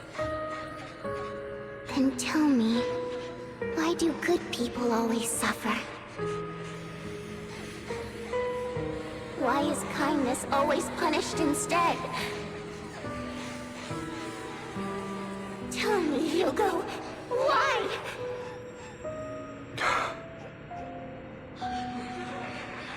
Hugo, are you lost? Go back the way you came. I left you a surprise there.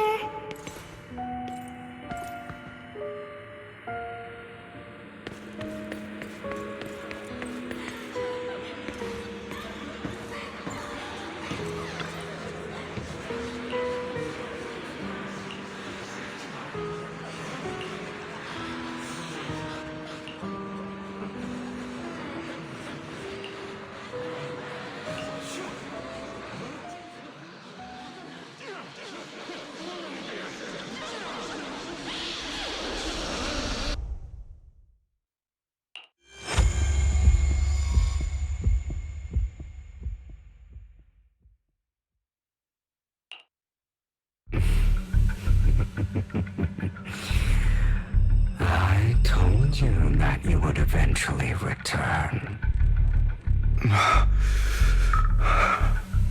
We meet again, my friend. I told you, I am you. The side of you that you've always tried to deny existed. Of course. I know. This time it's about Serena. Right? Yes, your half-sister. And the only child in the Ravenlock family who was kind to you. Unfortunately, it was her kindness that led to her untimely death. It was my fault. I don't like the way you blame yourself. Because that means I'm to blame as well. And I don't think I did anything wrong. Your mother sold you to the Ravenlocks.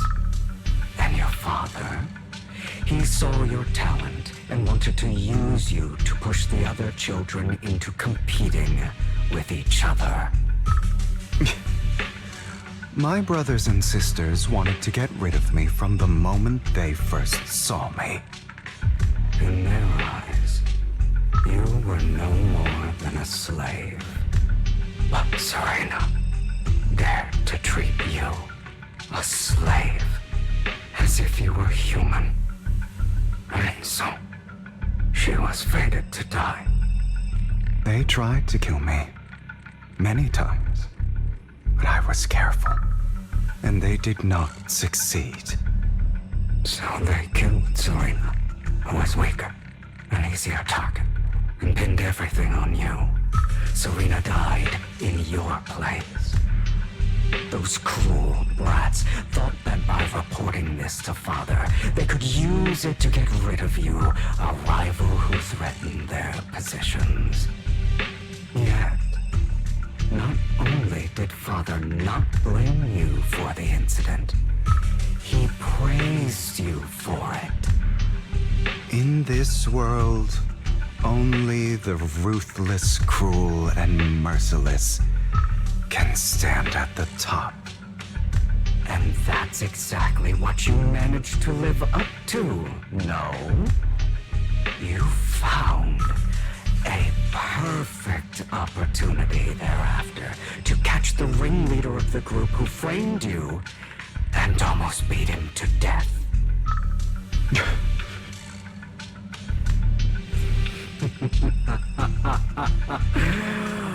Oh, you should have seen the expression on your face back then. Oh, crazed and manic with utmost delight. I don't remember that.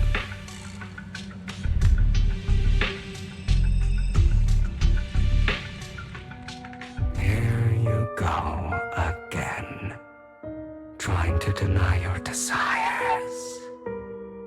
Deep down inside, you've always wondered, asking yourself why these evil people never got the punishment they deserved.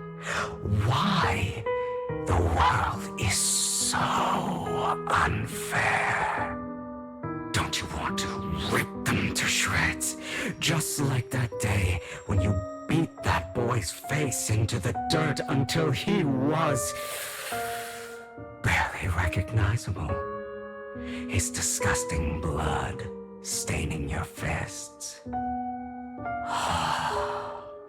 Recall your exhilaration, your cathartic release of rage, that outpour of hatred.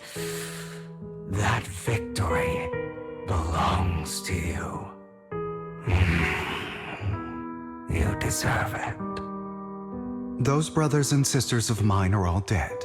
I cannot take revenge against the long deceased. They died by Hartman's hand, dying in the power struggle to become the Ravenlock family's heir, rather than by our scythe. Boring.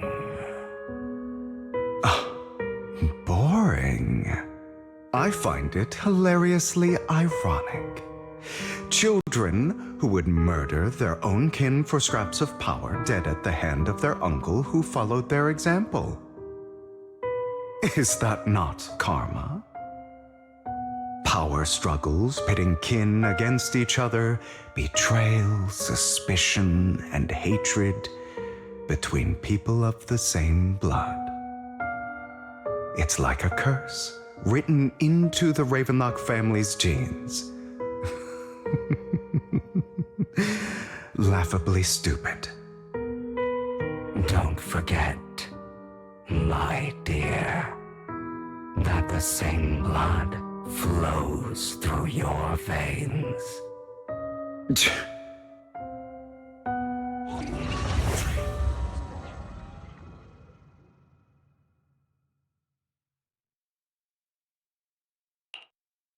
That's right, my dear nephew. No matter how much you deny it, the blood of the Ravenlock family flows through your veins. Survival of the fittest. Only the strongest deserve to live. Only the strongest deserve to rule. This is the path of success that has led the Ravenlock family to victory countless times. A blessing and a curse etched into your flesh and blood. As long as you live, you'll never escape the mark of family. You are destined to one day become someone like me, like your father.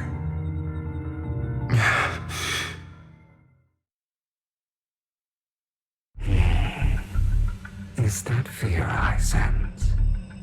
I can see you trembling.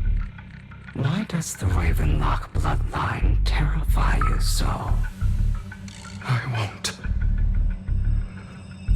become like my father. Never.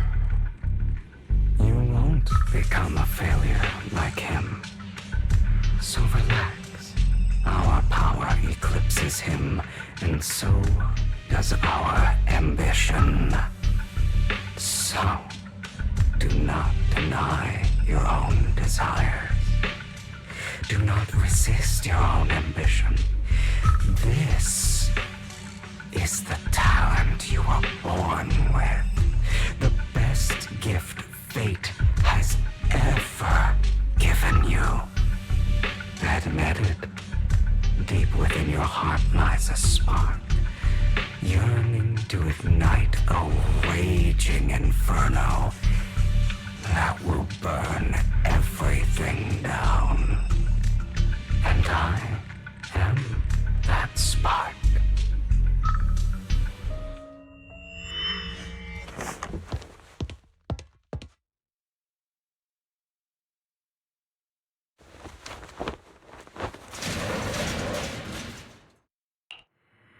Lycon. Never thought I'd be this genuinely thankful to see you.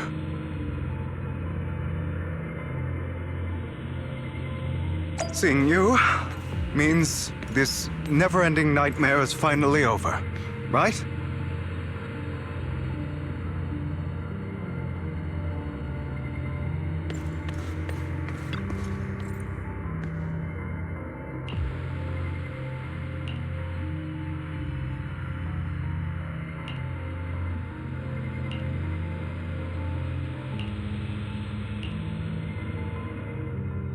I don't want to hear something like that from you. You have no idea what that man, my father, is really like. A person who stops at nothing for their own interests and ambitions.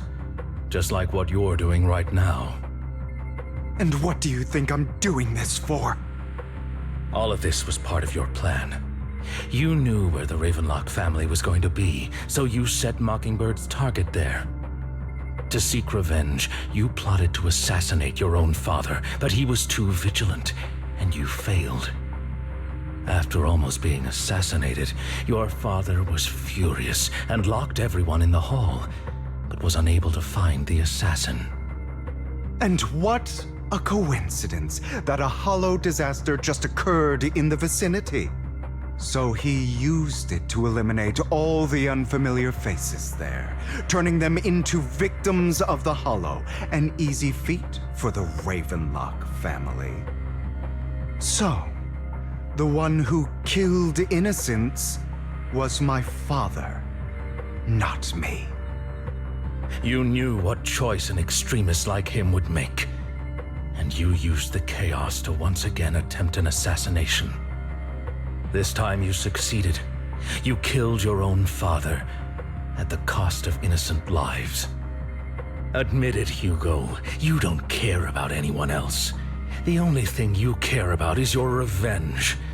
How is that any different from your father? Enough. I'm tired. I may hate him for betraying me, but he wouldn't say something like that.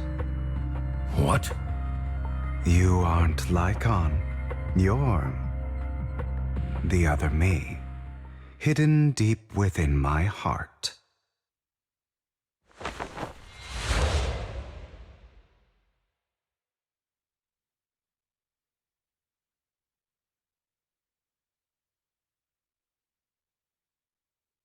I've been waiting for you, my dear.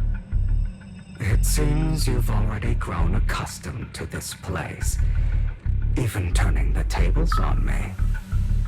Just as you said, you are me, and I am you. There's no such thing as having an advantage over oneself. We are ultimately one and the same, forever inseparable. Then you should know what I want to say. When you and Lycon split, you didn't even try to clear up the misunderstanding, didn't deny or argue against what he said. Because you realized that deep down, he was right about you. You just hadn't acted on it yet. Some people live only to bring more suffering into this world. Sometimes, murder is what brings justice back into this world. For that, I must stain these hands in blood. That's right. Just like what you said before you faked your death. Were those words really just an act? To slay the dragon, you must first become one with sharp claws, winding fangs, and strength enough to destroy anything. You know the truth better than anyone. If you hadn't hesitated and instead seized the first opportunity to kill your father, none of what followed would have happened. Innocent civilians wouldn't have died. Your partner wouldn't have lost an eye and both legs trying to save people. And Mockingbird would have never gotten to that point. You can save more people. Save good people. Save more lives than the evil ones you take. I've spent countless hours in regret over that incident. So why not submit to your true nature? You want to be the judge, jury, and executioner of this world. And you can. I wasn't responsible for Father's death. The true mastermind is my uncle, Hartman. His schemes to kill the head of the family were all so he could take control. Mockingbird was simply unlucky enough to get caught up in it. So, for a behemoth like the Ravenlock family, with its roots so deep, a single person's death, regardless of who that person is, wouldn't change anything. Of course, whether it's Tops, the Mayflower family, or even the entire world, it's actually all the same. I refuse to be dragged down by pointless hatred any longer. You foolish, stubborn idiot. Do you understand the power of hatred? Have we not come this far precisely because of it? Or are you going to follow Lycon and Jack's twisted logic? come on. You don't actually trust anyone? Otherwise, why would you hide this whole scheme of faking your death from them?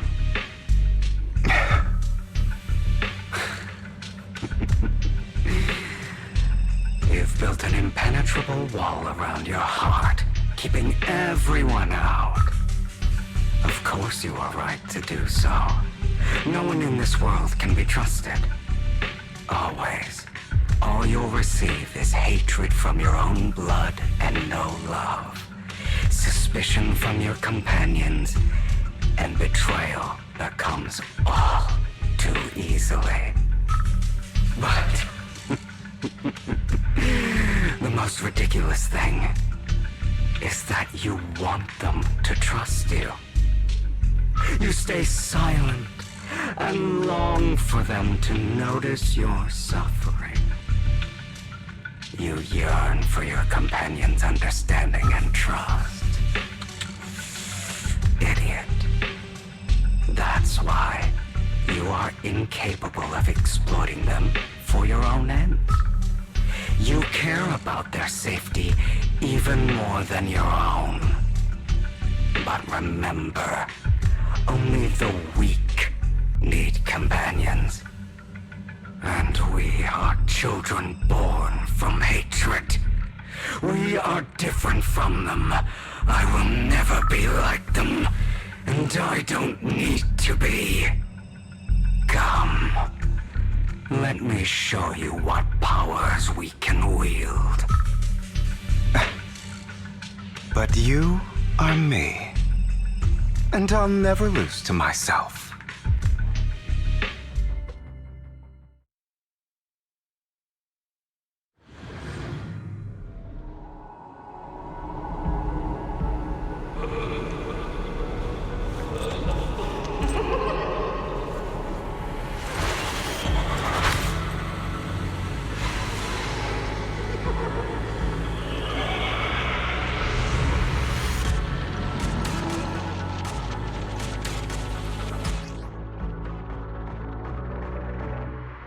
Think about all the injustice you've suffered. If you choose to forgive, you're betraying yourself. You know that. Letting you consume me would be the real betrayal to myself.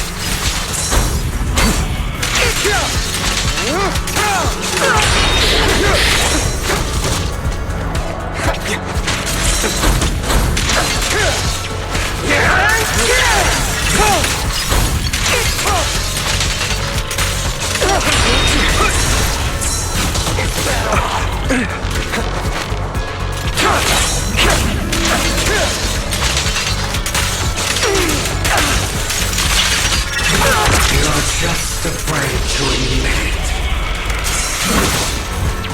Give up!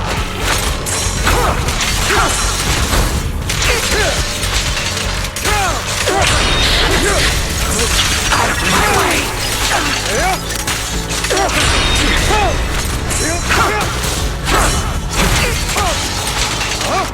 I have you now!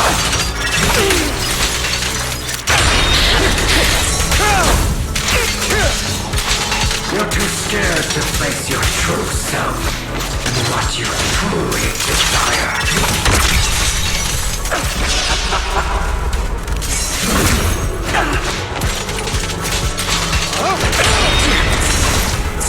Is that all?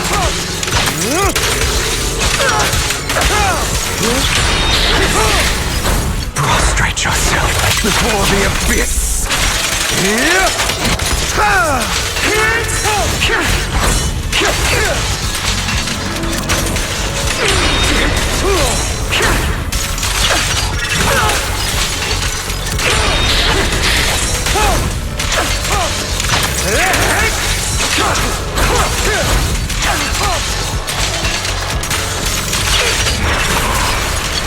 Are you trying to kill me?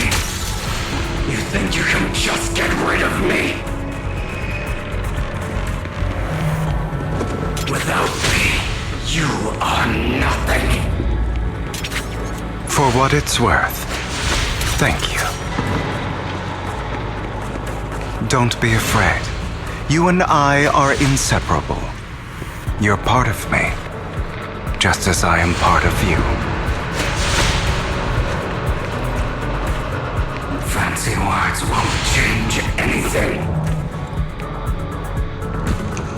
No. It's not just platitudes. I finally understand now. Some pain only fades when it's seen, when it's accepted. So I won't fight you anymore. I won't hate myself anymore.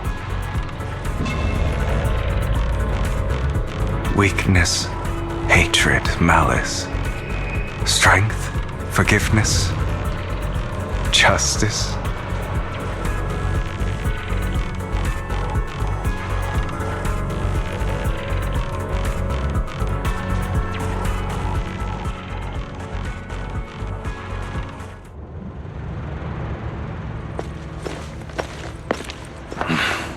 Hugo, it's time.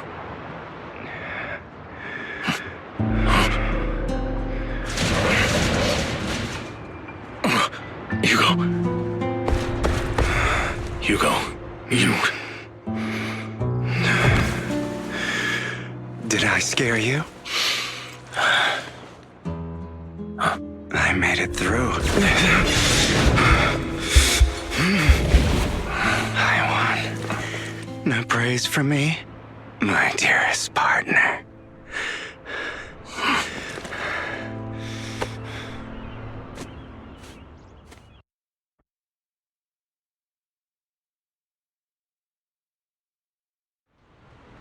This is just like what I saw in my dream. I guess there are still some lingering side effects.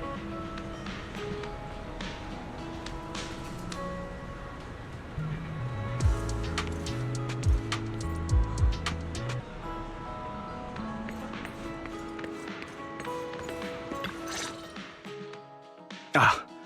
My former partner. You're still as punctual as ever. Are you sure you're fully recovered? How about we fight? And I'll show you how recovered I am. I refuse to fight someone who is in need of medical attention.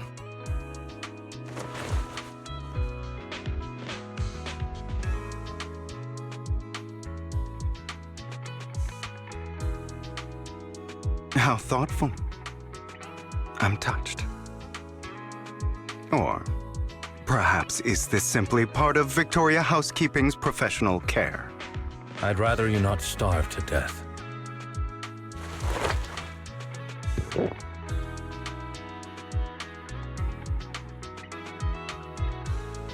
Not to your liking. I'm fairly certain this is the same kind as before.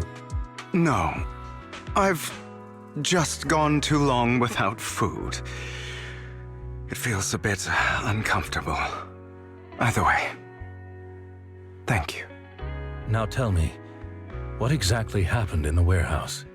Just going a bit crazy from... you know what? Were you expecting anything else?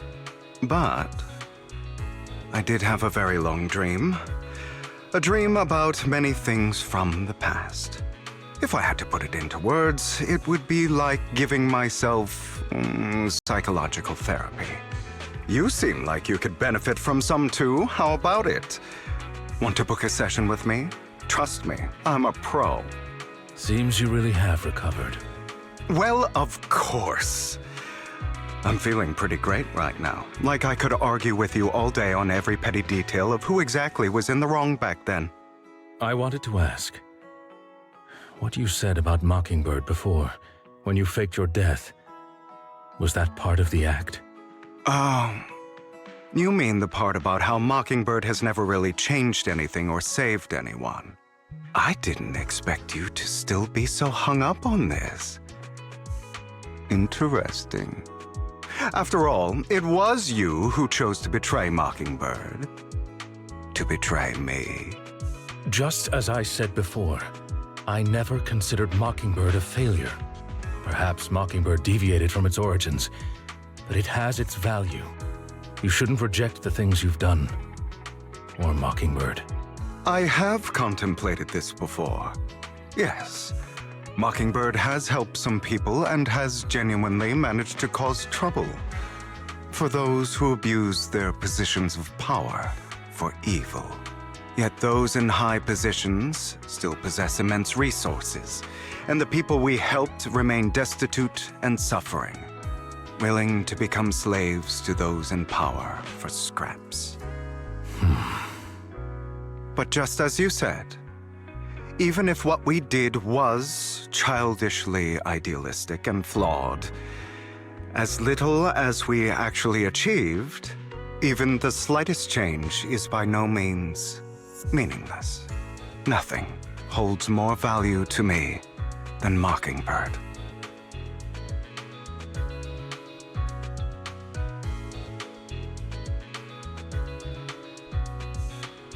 All right, let's catch up later. I still have things to do and need to wrap up my plan. I thought you would rest up first. As much as I would prefer that. My dear uncle and the Exaltist fanatics likely would not give me such an opportunity. If all has gone to plan, the fish will have taken the bait already. And if everything goes very well, I'll soon have solid evidence of the Ravenlock family's crimes. Well then, thank you for your assistance, former partner. Let's part ways here. I'll go with you. Lycon, surely you don't think that because I just recovered, I'm too weak to deal with those useless fools. Hartman's actions will disturb the safety of New Eridu. As I serve the mayor, I should intervene. Very well, whatever. Let's go. And don't slow me down.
I'm sure you've heard about the missing workers from companies under the Ravenlock family, too.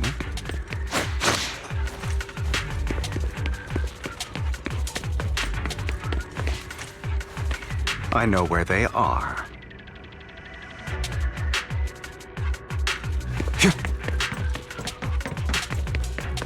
Those are Ravenlock's men. The workers with them are the victims who were tricked into going into the Hollow.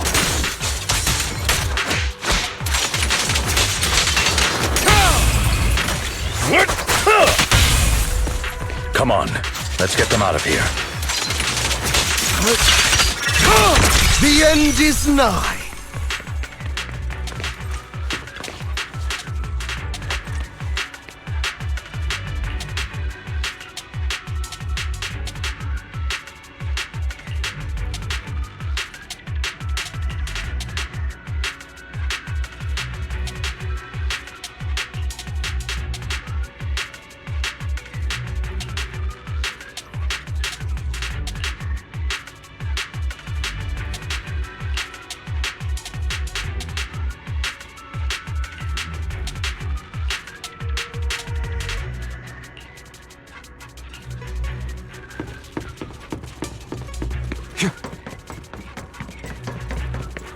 Bunch of nobodies. Annoying as hell. Kill them! You're welcome to try.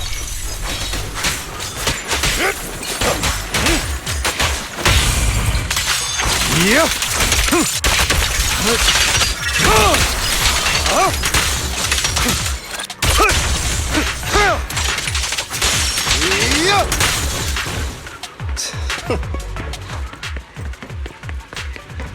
More workers here. And quite a lot of them.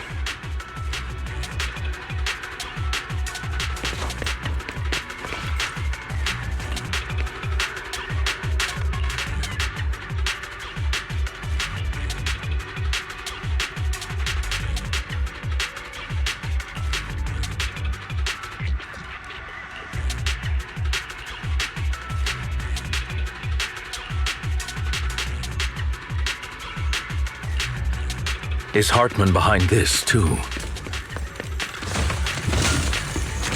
Of course. He threw them into the Hollow like offerings for the Exaltists. To him, those workers are just another resource, no different from the ether his company mines in the Hollow.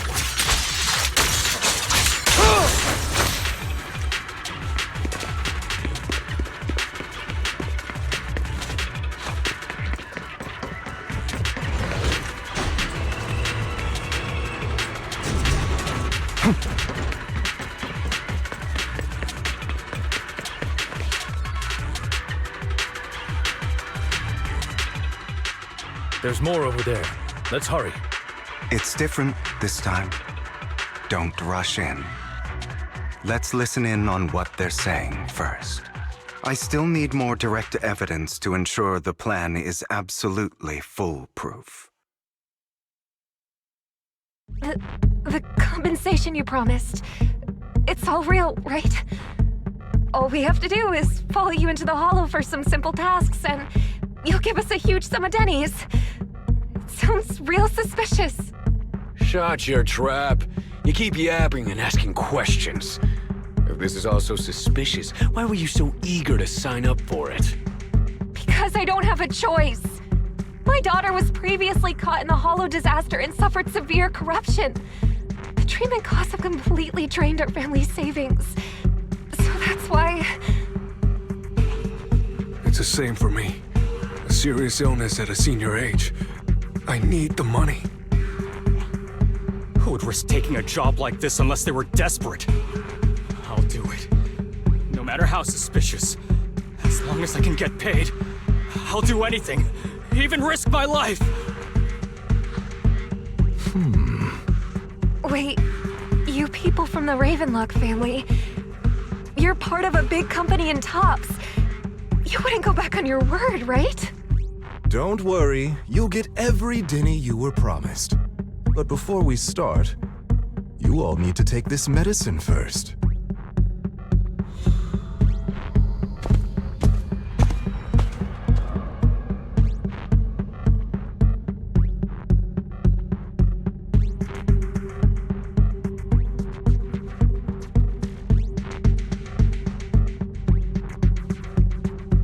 Bro, should we really be doing this already?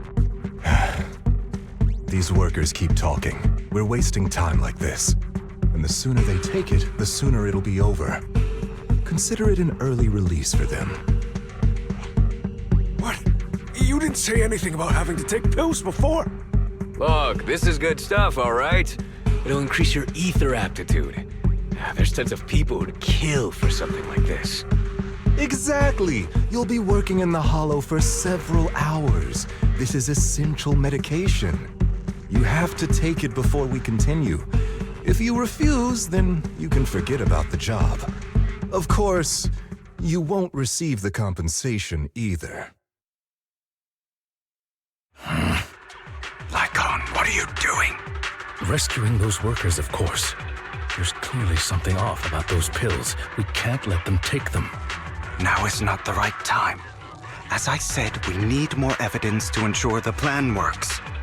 And as I said many years ago, you can't exploit innocence to achieve your goal. So that's how you see it. If that's not what you want me to think, then explain everything to me. All right. It's a little complicated, but simply put, these workers will be fine. Of course, it's your choice to trust me or not. But if you try to rush in, I will stop you. I trust you.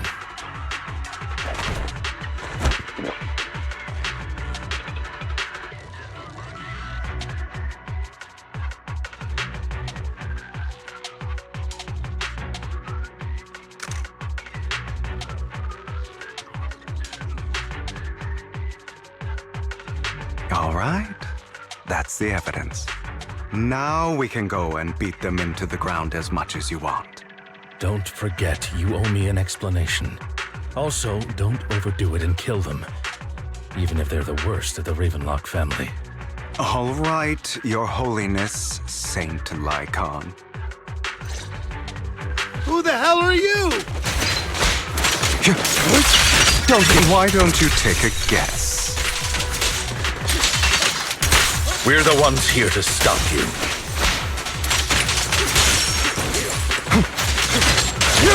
Freeze all! Can't remember the last time we worked this well as a team.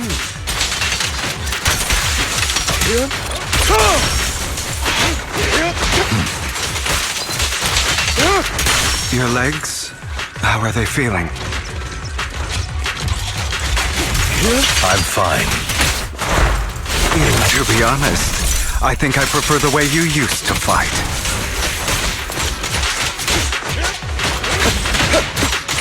You had a lot more aggression. Allow me to refocus. I've merely learned to control my strength.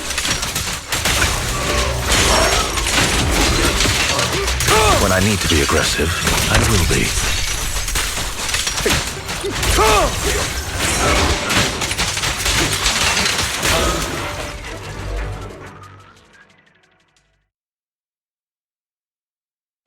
Damn it!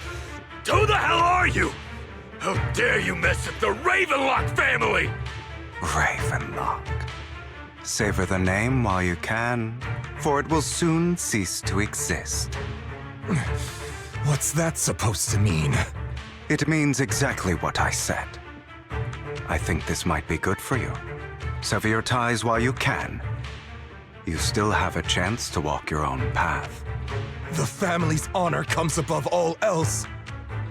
Is that really what you think? I saw the compassion on your face just now. You're not from the main family, right? That's why you were assigned to these trivial tasks. But in reality, there's no need for you to keep playing this boring game for them. I don't have a choice. From the moment I was born into the Ravenlock family, You always have a choice, if you're willing to act. All right, let's end the small talk here.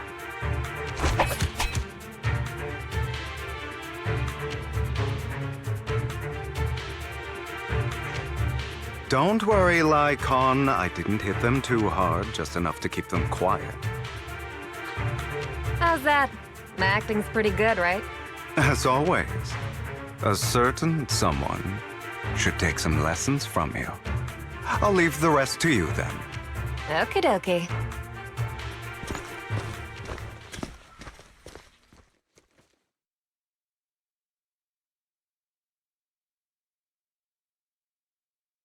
Okay, now can you tell me exactly what's going on here? As you can see, that worker just now was actually an informant of mine. The pills were swapped out with vitamin tablets. Outside of this batch, some workers have already taken the actual substance Hartman has. But rest assured, the antidote for it is already in development. I found the best in the field to help, and with the data I collected before, we should have results soon. I wanted to ask. The reason you decided to lock yourself in a room and endure the effects of the drug, besides getting evidence, it was also to collect data on this drug in order to create an antidote, correct? It seems you're not completely beyond hope. I thought you were just being stubborn. Sometimes I wonder if you know me at all. Then, I have one last question. Why did you never tell me any of this back then? The truth is, I heard everything. That entire conversation between you and Jack. Before he passed away in that small attic. When Jack called you aside and gave you those warnings. When he told me you might go down the wrong path? That's right. You never said anything. What would I even do? Scream and rage over your suspicions, or get on my knees and beg for you to trust me? You know there's no way I'd allow myself to do such a thing. Besides, back then, even I was confused about myself. Jack, he... It's all in the past. You don't need to explain anything to me. Enough. We should get going. If we're going to reminisce over the past, we should find a more suitable location.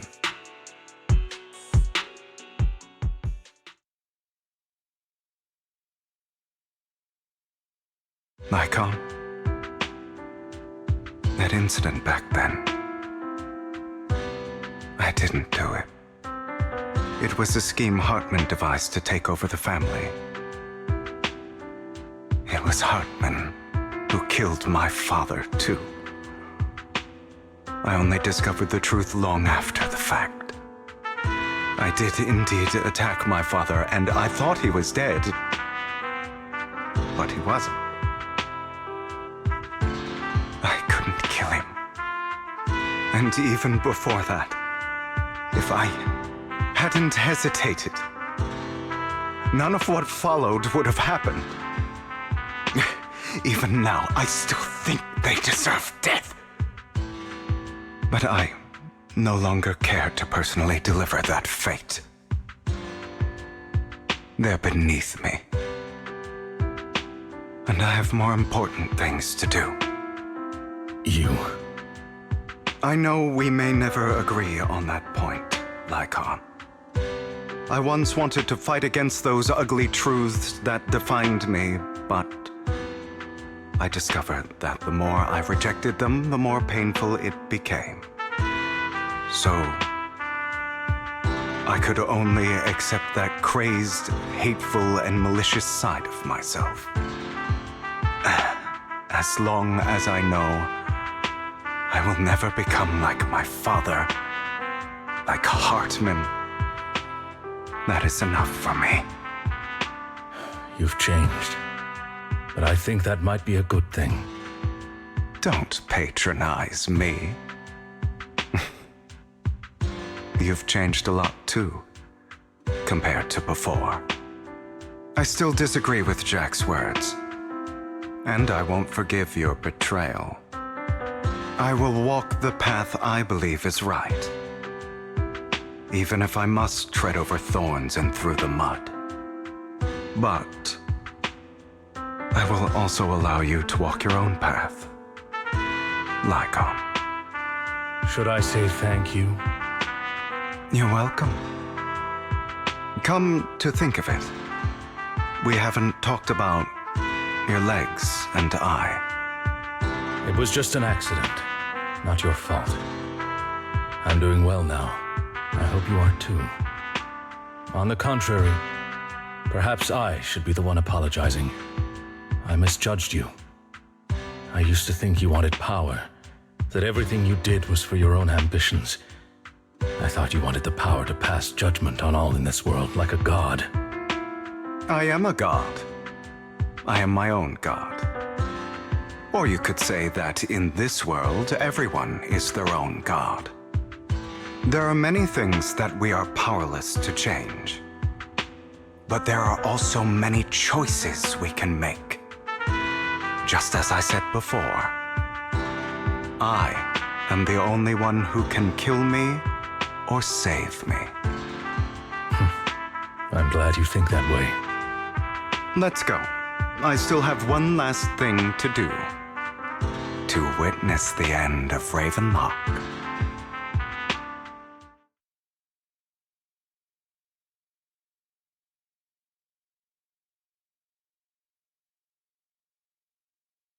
You really think you can take my place if I die? Never, you filthy bastard! Your little tricks mean nothing. As long as the Ravenlock family stands, I can still get back on my feet. You still don't get it, do you? This was never about avenging my father. And I don't care about taking your place. I didn't come this far just to kill you. That'd be pathetic. Right on cue. Why don't you take a look at this, Uncle? On behalf of TOPS, I'd like to clarify that we had no involvement in the Ravenlock family's actions. TOPS is officially terminating all partnerships with the Ravenlock family, effective immediately. We will have no further affiliation with them. Are you crazy? What the hell do you get out of ruining the Ravenlocks? You want to be a petty thief forever? Thief? Oh, Uncle. Allow me to reintroduce myself.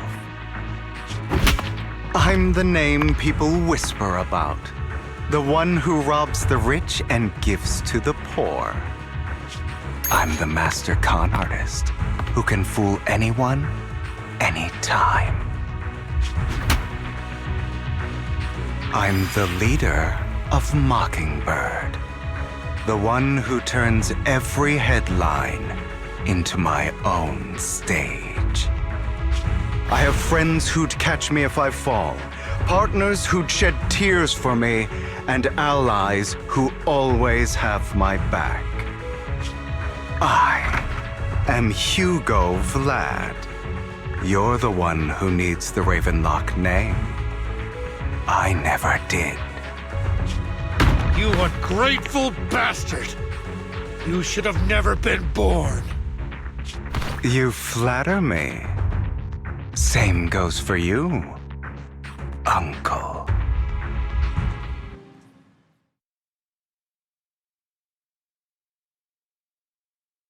You've done well, Vivian.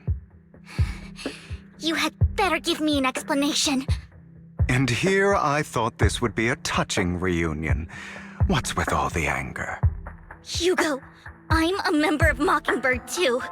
And I mourned your death. Listen, Vivian. I don't want you or the people you cherish to get caught up in danger because of me.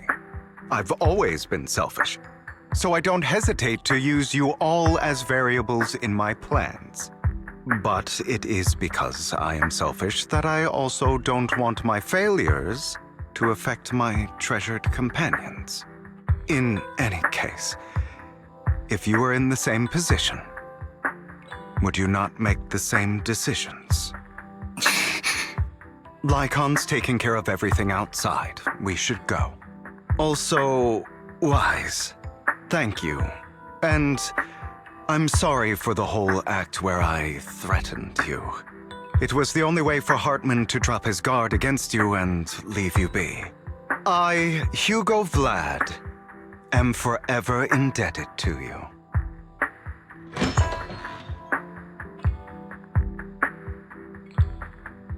Master Proxy, although it is late, there is some important intel that I must give you now. Did you know about Hugo's plan to fake his death and everything that's been happening, Lycon? I was simply playing along. After all, I could not determine whether Hugo's plan would pose a threat to you. You are a student of the mayor's late friend, and I am obligated to protect you. You still have that habit of finding awkward excuses when you're embarrassed. Mr. Hugo Vlad, if you have any important intelligence to share, please do so with haste. I need to return to rest before midnight. You two sure are, close? For the sake of a certain old fossil's sleep schedule, I'll keep it brief. I learned from Camille that Dina intends to embed the sacrifice core into the sacrifice. Apparently, it will make the sacrifice much stronger. Sacrifices created this way will not retain their minds and will indiscriminately attack all living beings, including their creator. So the Exaltists don't do this. It would bring them no benefit. But Dina's concoction can control people's minds. If a person takes the pill and is injected with the serum Landon left behind, the sacrifice would be under its creator's control.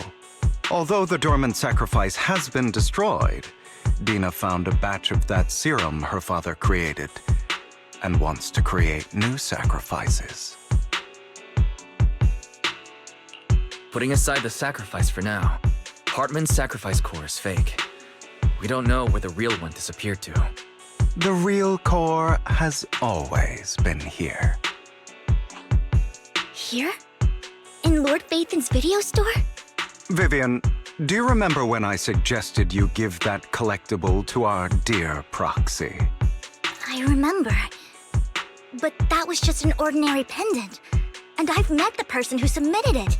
She has absolutely no connection to the Exaltists. How about our dear Proxy take out that pendant so we can take a look?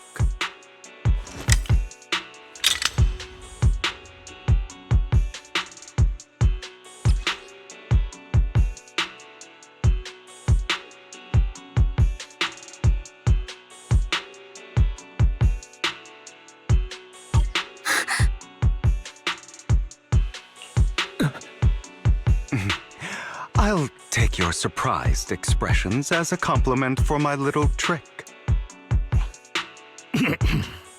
I will hand over this core to the mayor as agreed, since he fulfilled his promise to protect Vivian and the manager while I was pretending to be dead. I won't go back on my promises.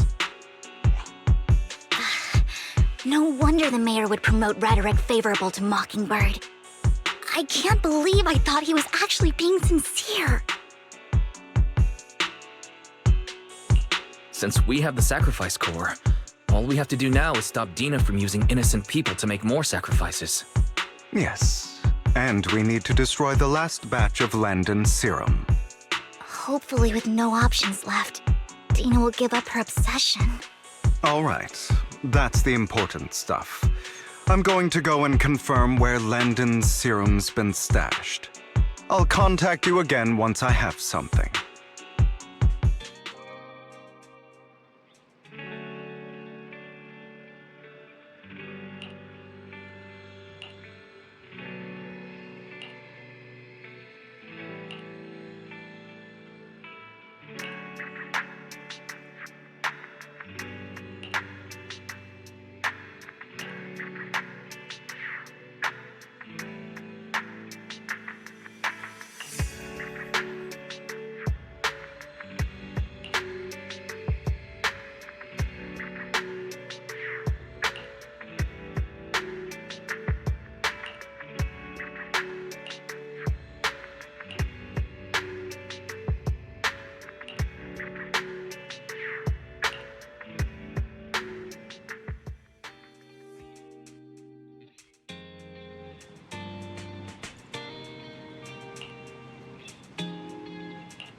Landon's stash should be somewhere nearby.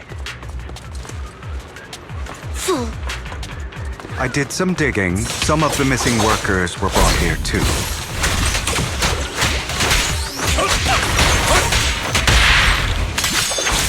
Dina's getting ready to make her move. Perfect opportunity. Don't worry, we'll clear them out. Time to act.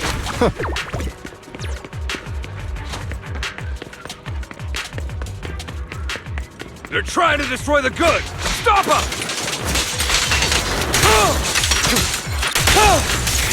We need to take care of the guards first.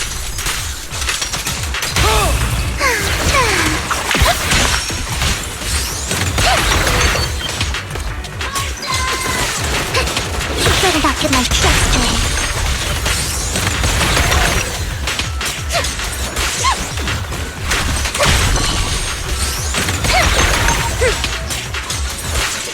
Some of the serum is stored in this warehouse.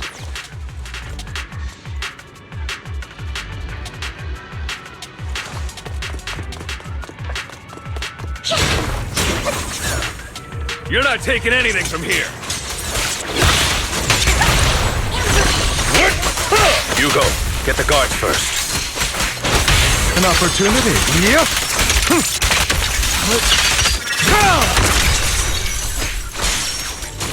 You just stepped into your own grave. Watch out!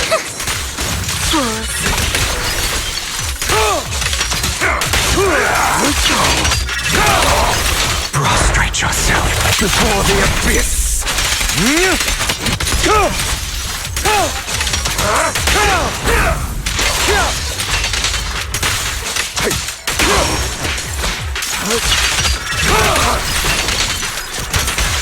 Perfect opportunity. Stay calm now. It's for flowers that bloom in the abyss. I'll take you. Move it. Notice me. Lord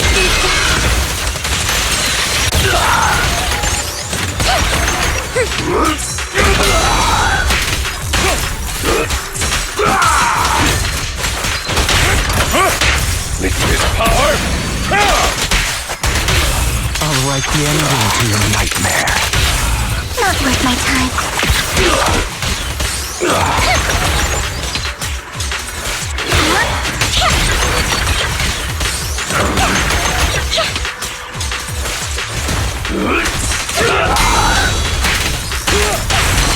Time to hunt.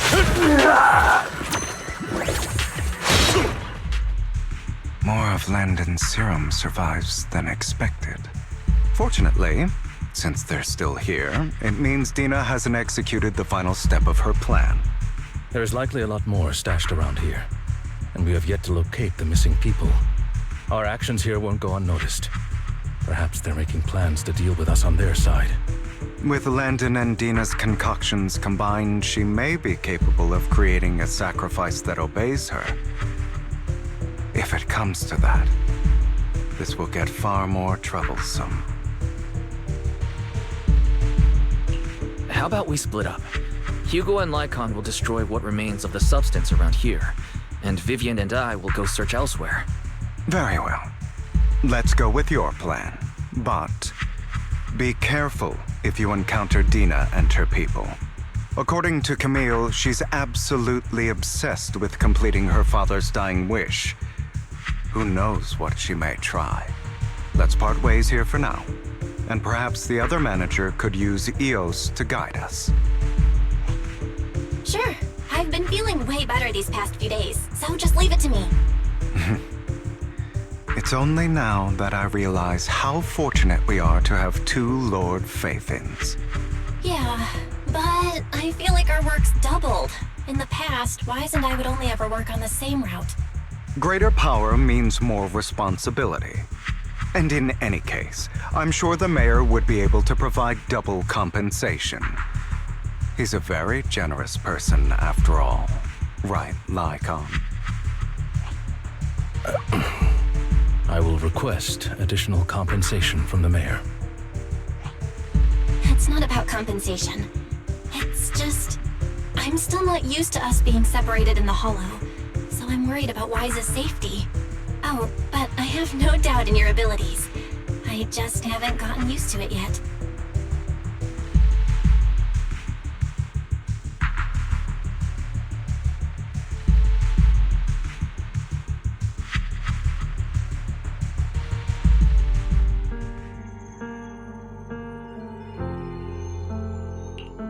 This is the future I saw.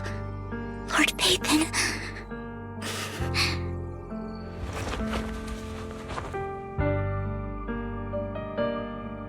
I'm sorry. This time, I will make sure the future I saw does not come to pass.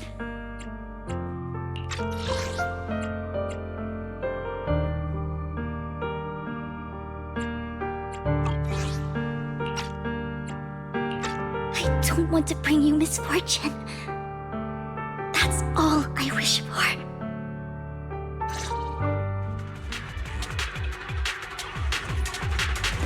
Don't touch me.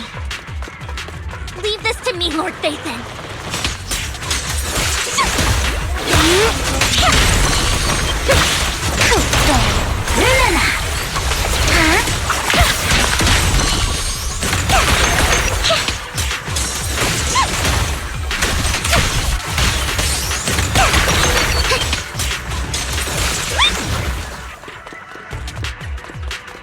Lord Phaethon, there might be more serum here.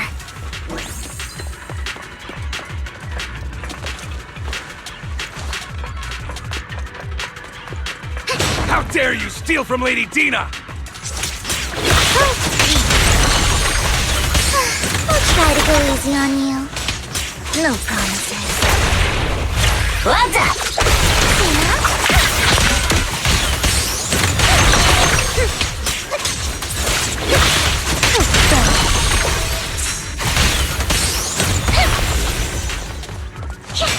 Don't touch me. There are containers by the fissure.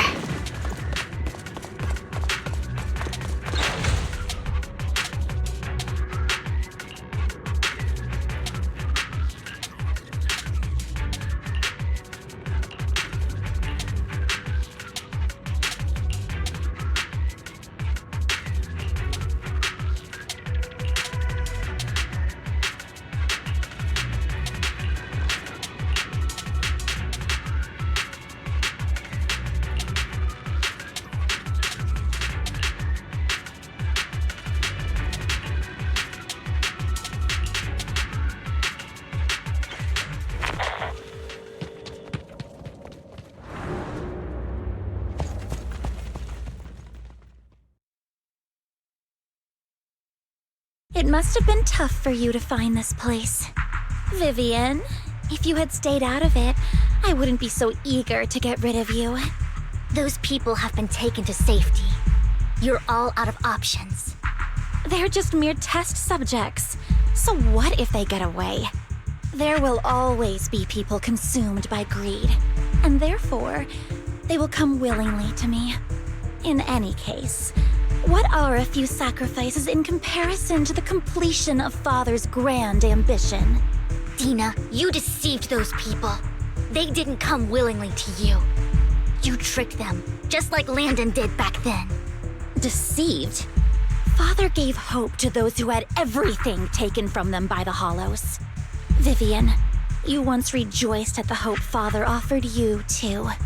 Before Father took you in, you were no more than an omen of disaster that no one wanted. It was Father who gave you shelter and a purpose for existing. Do you remember the first time you bestowed a blessing under Father's guidance? How did you feel when that person looked at you with adoration and gratefulness? That was the first time you felt hope. Like your existence had a purpose, right? Don't forget that it was Father who, through what you call deception, gave you hope. And you, what have you done? You basked in Father's attention and everyone's adoration, only to destroy everything. Do you think that by leaving the Exaltists, those people will live better lives? Of course not. Those who suffered under the Hollows will only continue on as walking corpses, without the hope Father gave them. Do you really think you're some sort of savior, Vivian? In the end, you're just an ungrateful brat who brings misfortune to those around her. It was you who destroyed everyone's hope. Not everyone wants to live in false hope, Dina. You say it's because of greed that people willingly become your sacrifices. Perhaps those people aren't entirely virtuous. But that greed is just wanting to live a better life beyond the Hollows. What you and Landon have done was never about giving people hope, but exploiting it. Stop lying to yourself. Deep down, you know what Landon did was cruel. No. Back then, when Landon wanted to inject you with the serum, the fear in your face was as plain as day. I saw it all clearly.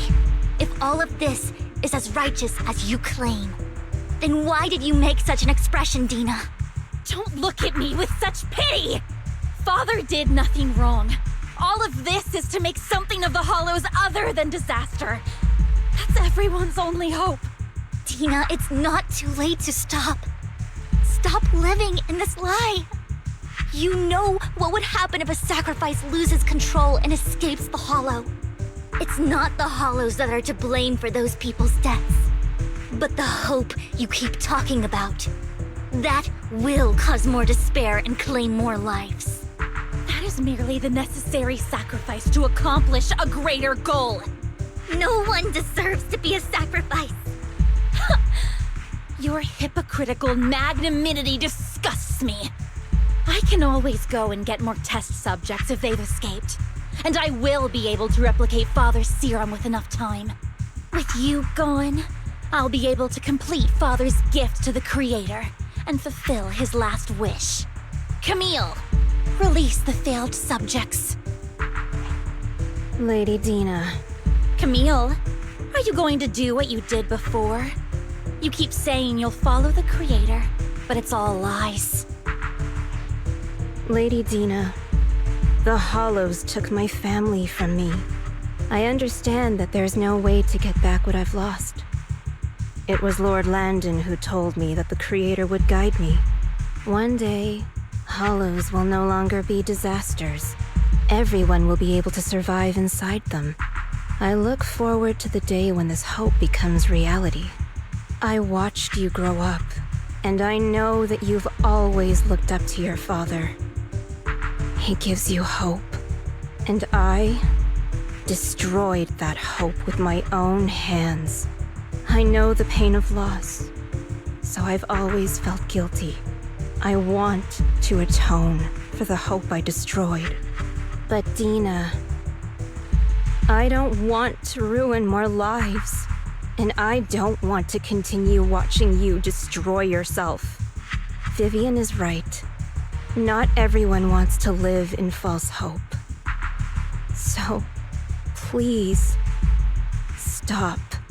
Camille, are you abandoning me too? I'm not abandoning you. I just don't want to see you go past the point of no return. The point of no return? I passed that point ages ago. No, Dina. You can still turn back. I'll be your way back. Where are you going, Camille? I made a deal with Hugo and the mayor.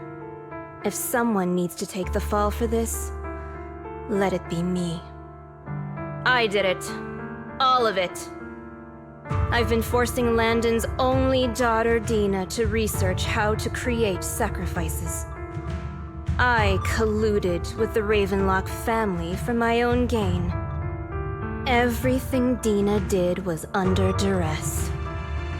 Since I've kept her captive for so long, she doesn't have the skills to survive as an independent member of society. She'll need a caretaker and teacher. Someone who will look after her and educate her. No! I refuse, Camille! I refuse to accept this! Dina, I'm going to dispose of those failed subjects. I won't allow it! You'll die! I won't allow it! You can't leave me. I I command you! You've always followed my orders, and you will follow them now! It wasn't your orders that I've been following. My younger sister, who was stolen from me by the Hollows, also had such beautiful red hair. When Landon told me the Creator could bring me hope, you were standing there, right behind him. I was certain, then and there, that this was the hope the Creator had given me. Start over, Dina. You still have so long, so much time. You'll make friends, find people who love you, and make many beautiful memories. That's not what I want! Camille, you're not allowed to die! I won't allow it! I won't allow it! Goodbye, Dina. And I'm sorry, Vivian. I'll leave the rest to you.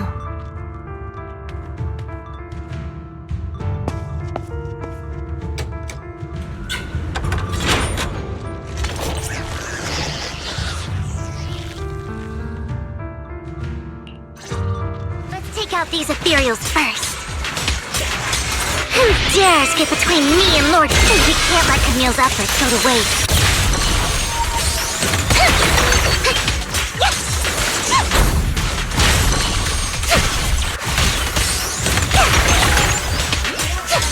Fool. Don't touch me. You better not get my shoulder.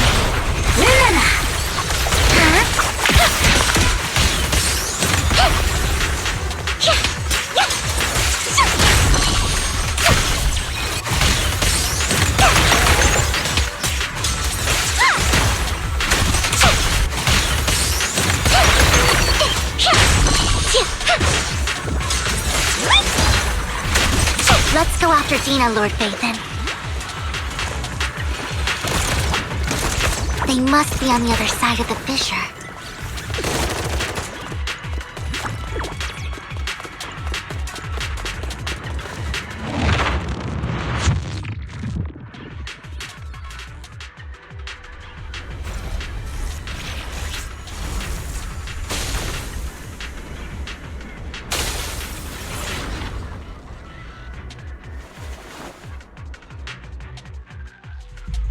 Are you satisfied now, Vivian? You were the one who brought yourself to this point. You're saying this is all my fault? Losing my father, losing Camille.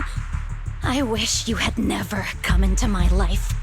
At first, when Father brought you home, I was happy. There are so many Exaltists, yet Father never allowed me to get too close with any of them. I never had any friends either. But when Father brought you back, he told me to take good care of you, that you were my first friend. I was also so happy the first time you took my place in helping Father select a person to receive the blessing, because it meant you were different from all those other people. You could stay with me. But soon, I grew jealous. You took the attention that should have belonged to me. You even took Father's love from me. It's only because of my ability that Landon... I know, but... Vivian, jealousy is something you cannot control. Of course, the same goes for fear and hatred. I was terrified that one day you would look at me and shed tears. I knew if that day ever came, Father would not hesitate to force the blessing upon me. And when that day did come, I hated you for causing my father's death. Tina, you knew everything about what happened back then, so... why are you still defending Landon? And why didn't you tell me back then? If I had known earlier, maybe I could have found a way. Because it's the only thing that makes me more special than you, no? It proves I had Father's trust. I was more useful to him.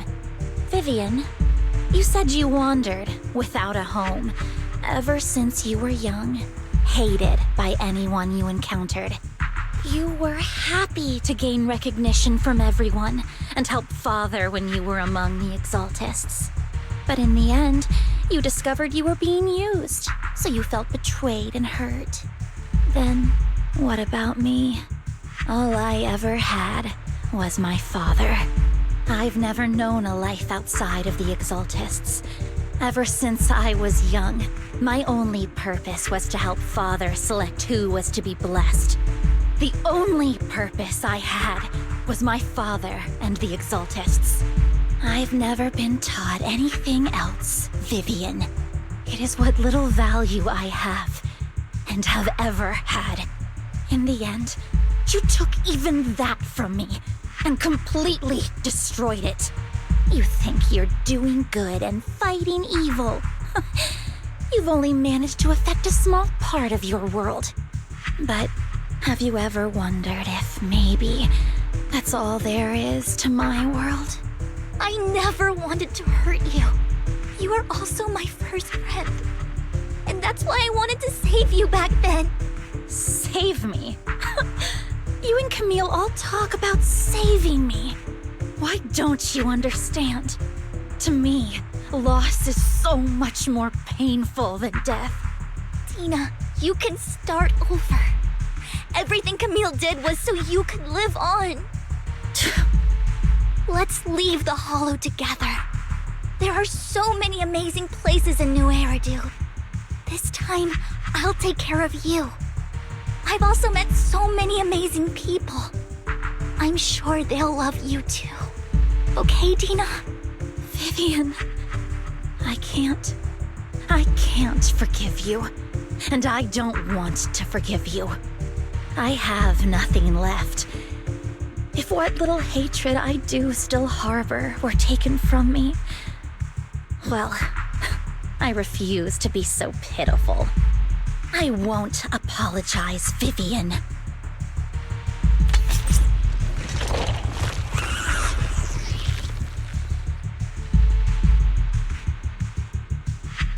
I don't want to hate myself, so I can only hate you for killing my father, and hate Camille for leaving me. That's just the kind of person I am. Hateful and despicable. I refuse to owe anyone anything. I refuse to feel regret. I won't. Vivian, I will keep hating you.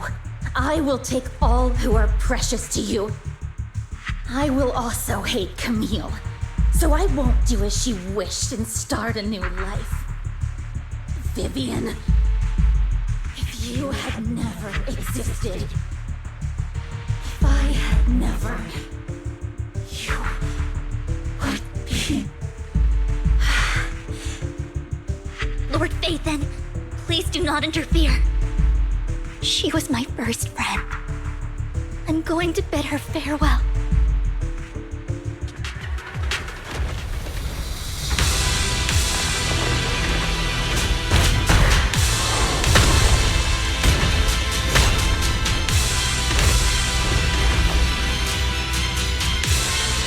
Dina, soon the pain will be over. Lord Phaethon, don't come any closer!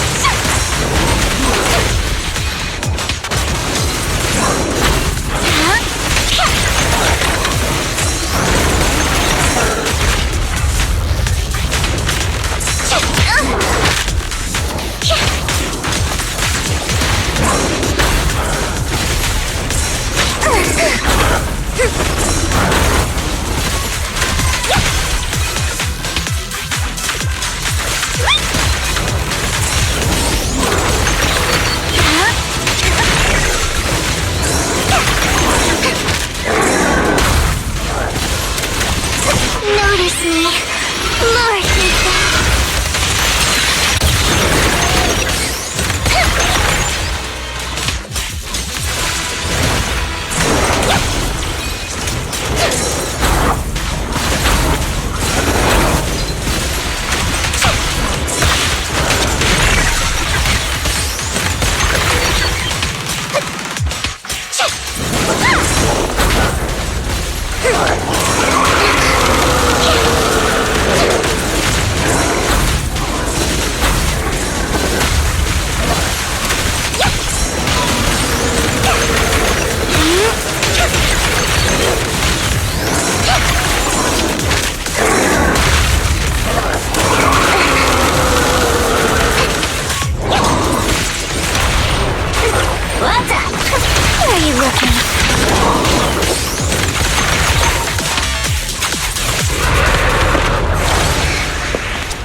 my own choice.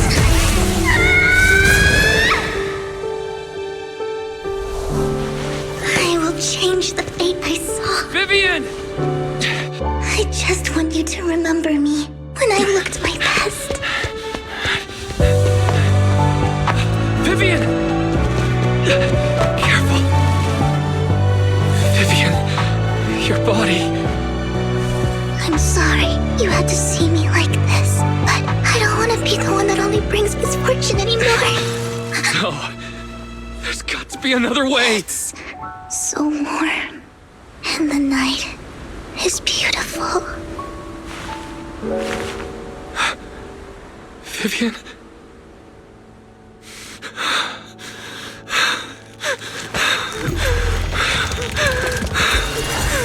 No! It can't end like this!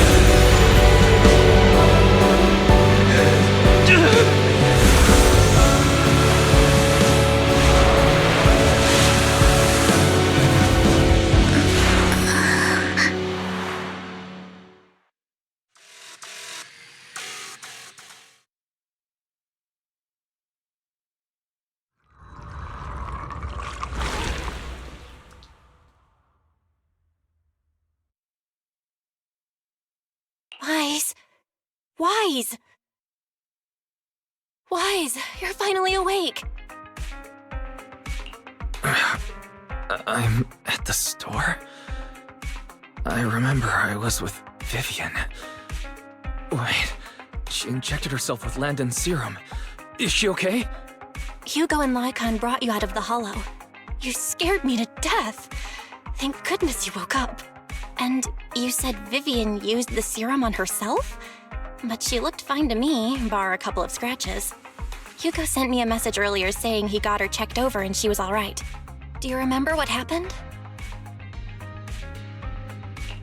The situation was dire, so Vivian used the serum on herself to defeat the ethereals. I saw the crystallization process starting to occur. I can't describe exactly what happened. I saw something blurry, but I just wanted to stop Vivian's corruption process. I don't know exactly what I did, but then I lost consciousness. What happened after that? When I led Hugo and Lycon there, it was just you and Vivian lying there on the ground. We couldn't wake either of you. Let's put that aside for now. Do you feel any discomfort-wise? I'm a bit dizzy, but otherwise, I'm fine. Don't worry. Phew, that's good. You should rest for tonight. Hugo and Vivian said they'll come over tomorrow, so we can discuss the details then. Okay. Sorry for worrying you, Belle. Good night.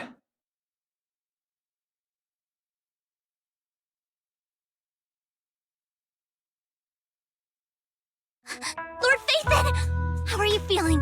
No headaches? Leg pains? Heart palpitations? Loss of appetite? Vivian? I was just so worried. Sorry. Anyway, Lord Phaethon, I'm so glad you're okay. What happened this time was all my fault. Things were dire, and you did what you had to.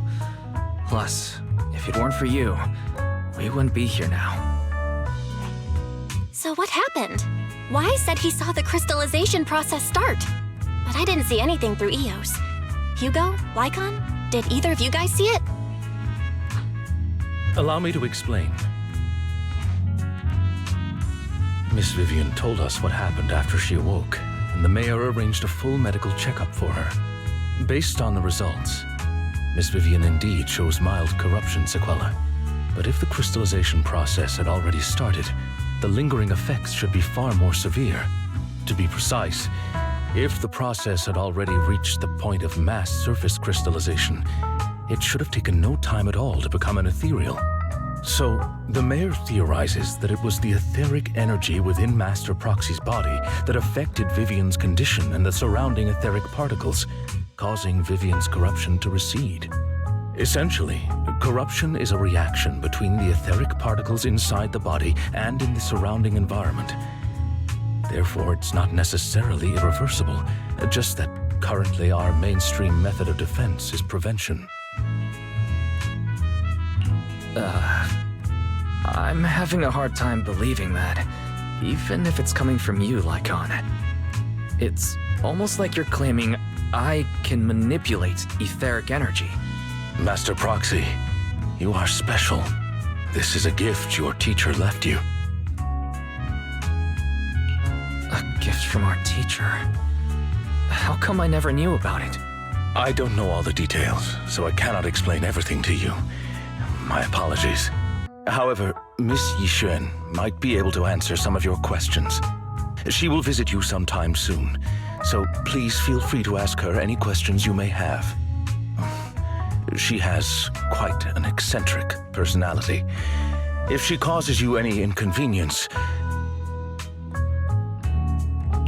Can I file a complaint about her with you if she does?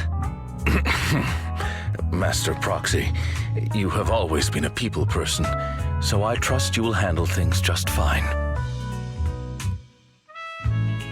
The way you said that just makes me more worried. In any case, the mayor has asked me to give everyone his most sincere gratitude. Unfortunately, the mayor could not come personally, but has promised everyone a favor. Provided it's within his means, he will offer his unconditional assistance once. There is no time limit on this favor. Unconditional, What if I wanted his position as mayor? If that is what you desire, then the mayor and his subordinates will be first in line to vote for you in the next election. As for the other votes, you'll have to work for them on your own. But should you assume office, I hope you take full responsibility for handling all day-to-day matters and lead by example. By sheer happenstance, the mayor has provided you with a copy of his current assignment, the City Waste Sorting and Processing proposal. Old fox. Well, can I request Lord Phaethan's? The mayor imagined you might ask. I have prepared all the necessary documents, and the ceremony expenses will be covered by the mayor as a gift. As long as Master Proxy agrees, we can sign and process the documents immediately. But this matter requires mutual consent and cannot involve coercion, confinement, or one party's lack of consciousness. Stop! I would never do that to Lord Phaethan! Probably. At least not today. As for you, Master Proxies, the mayor has some sense of what you desire. That said, he hopes you might speak with Miss Yixuan first before you decide the timing of that favor.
I did not expect that such a spiritual entity would exist here. It appears this street is a geomantic gem. A spiritual entity? His name is Howl, and I guess you could count him as a neighbor of mine. Is there anything special about him? No, I was simply a bit surprised. It's rare to find such an intelligent individual of this breed. Even huskies can be really smart, like Howl. You're right. Yet, being overly intelligent comes at a price. It must stay here for prolonged periods of time, parted from its owner and unable to move about freely. Both a blessing and a curse. However, it seems quite happy. We've strayed a bit off topic. Since you're back, let's discuss our partnership.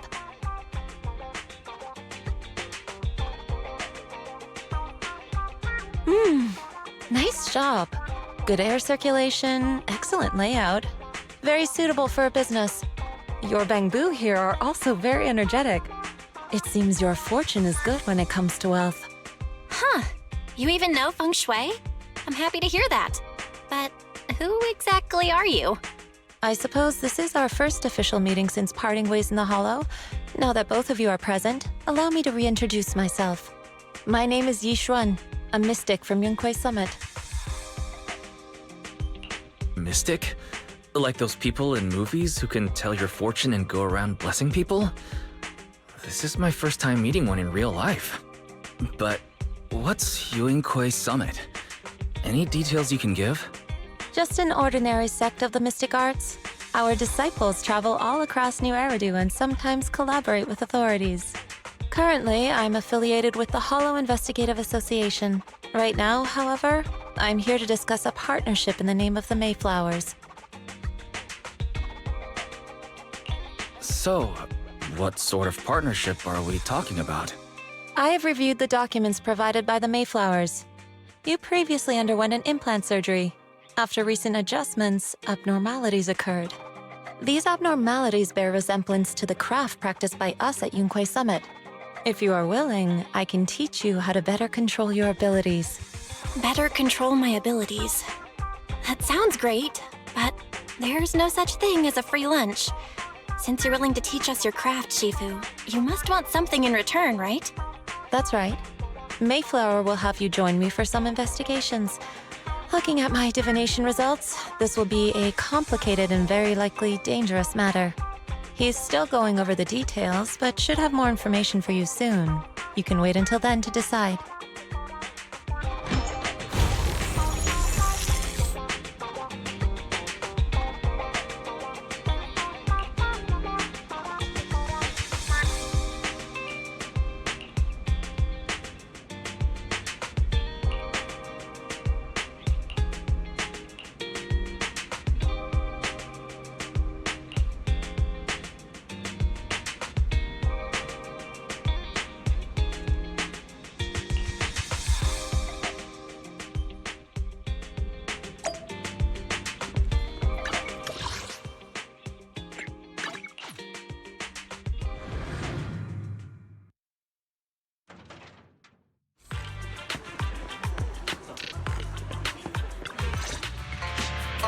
Please, help me check my fortune! Here's my pop. Look, doesn't this thick wealth line mean I'm about to strike it rich? I've looked it over, and your fortune is decent. Huh? You barely looked at it, and you're already done? You have good fortune. What? You don't believe me? I do. Thank you so much. Next, it's my turn. Hey, wait, hey, quit cutting in line.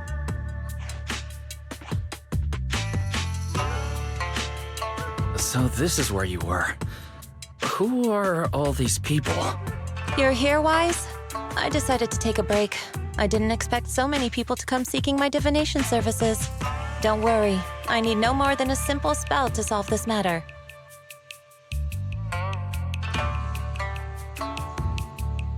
Fortune-telling services is 10,000 dennies per session.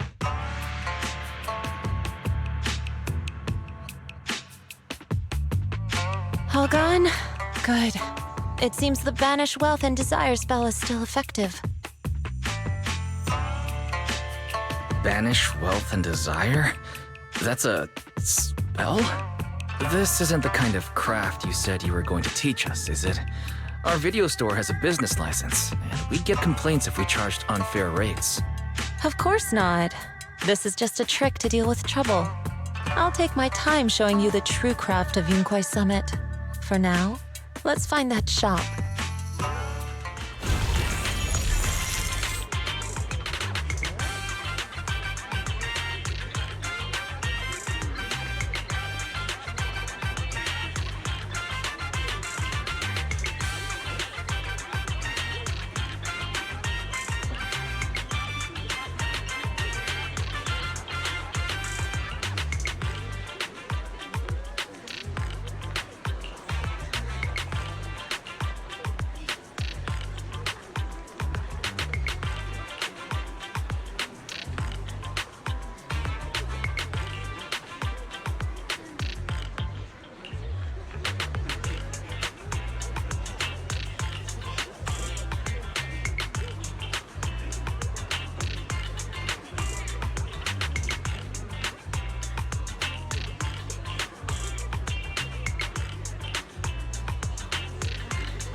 Yishuan Shifu. The store is right up ahead. Yes, this is the place.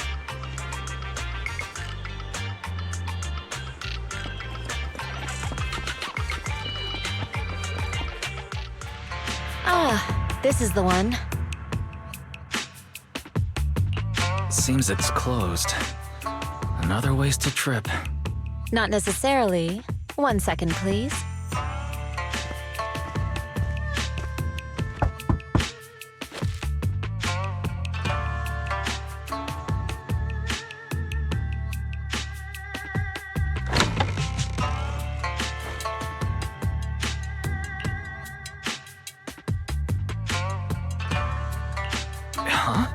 Is there someone inside? Relax. The boss prefers to do business with people they know. They like their peace and quiet, so they rarely open for customers. I'm an old acquaintance and just wanted to retrieve something. What a strange private business.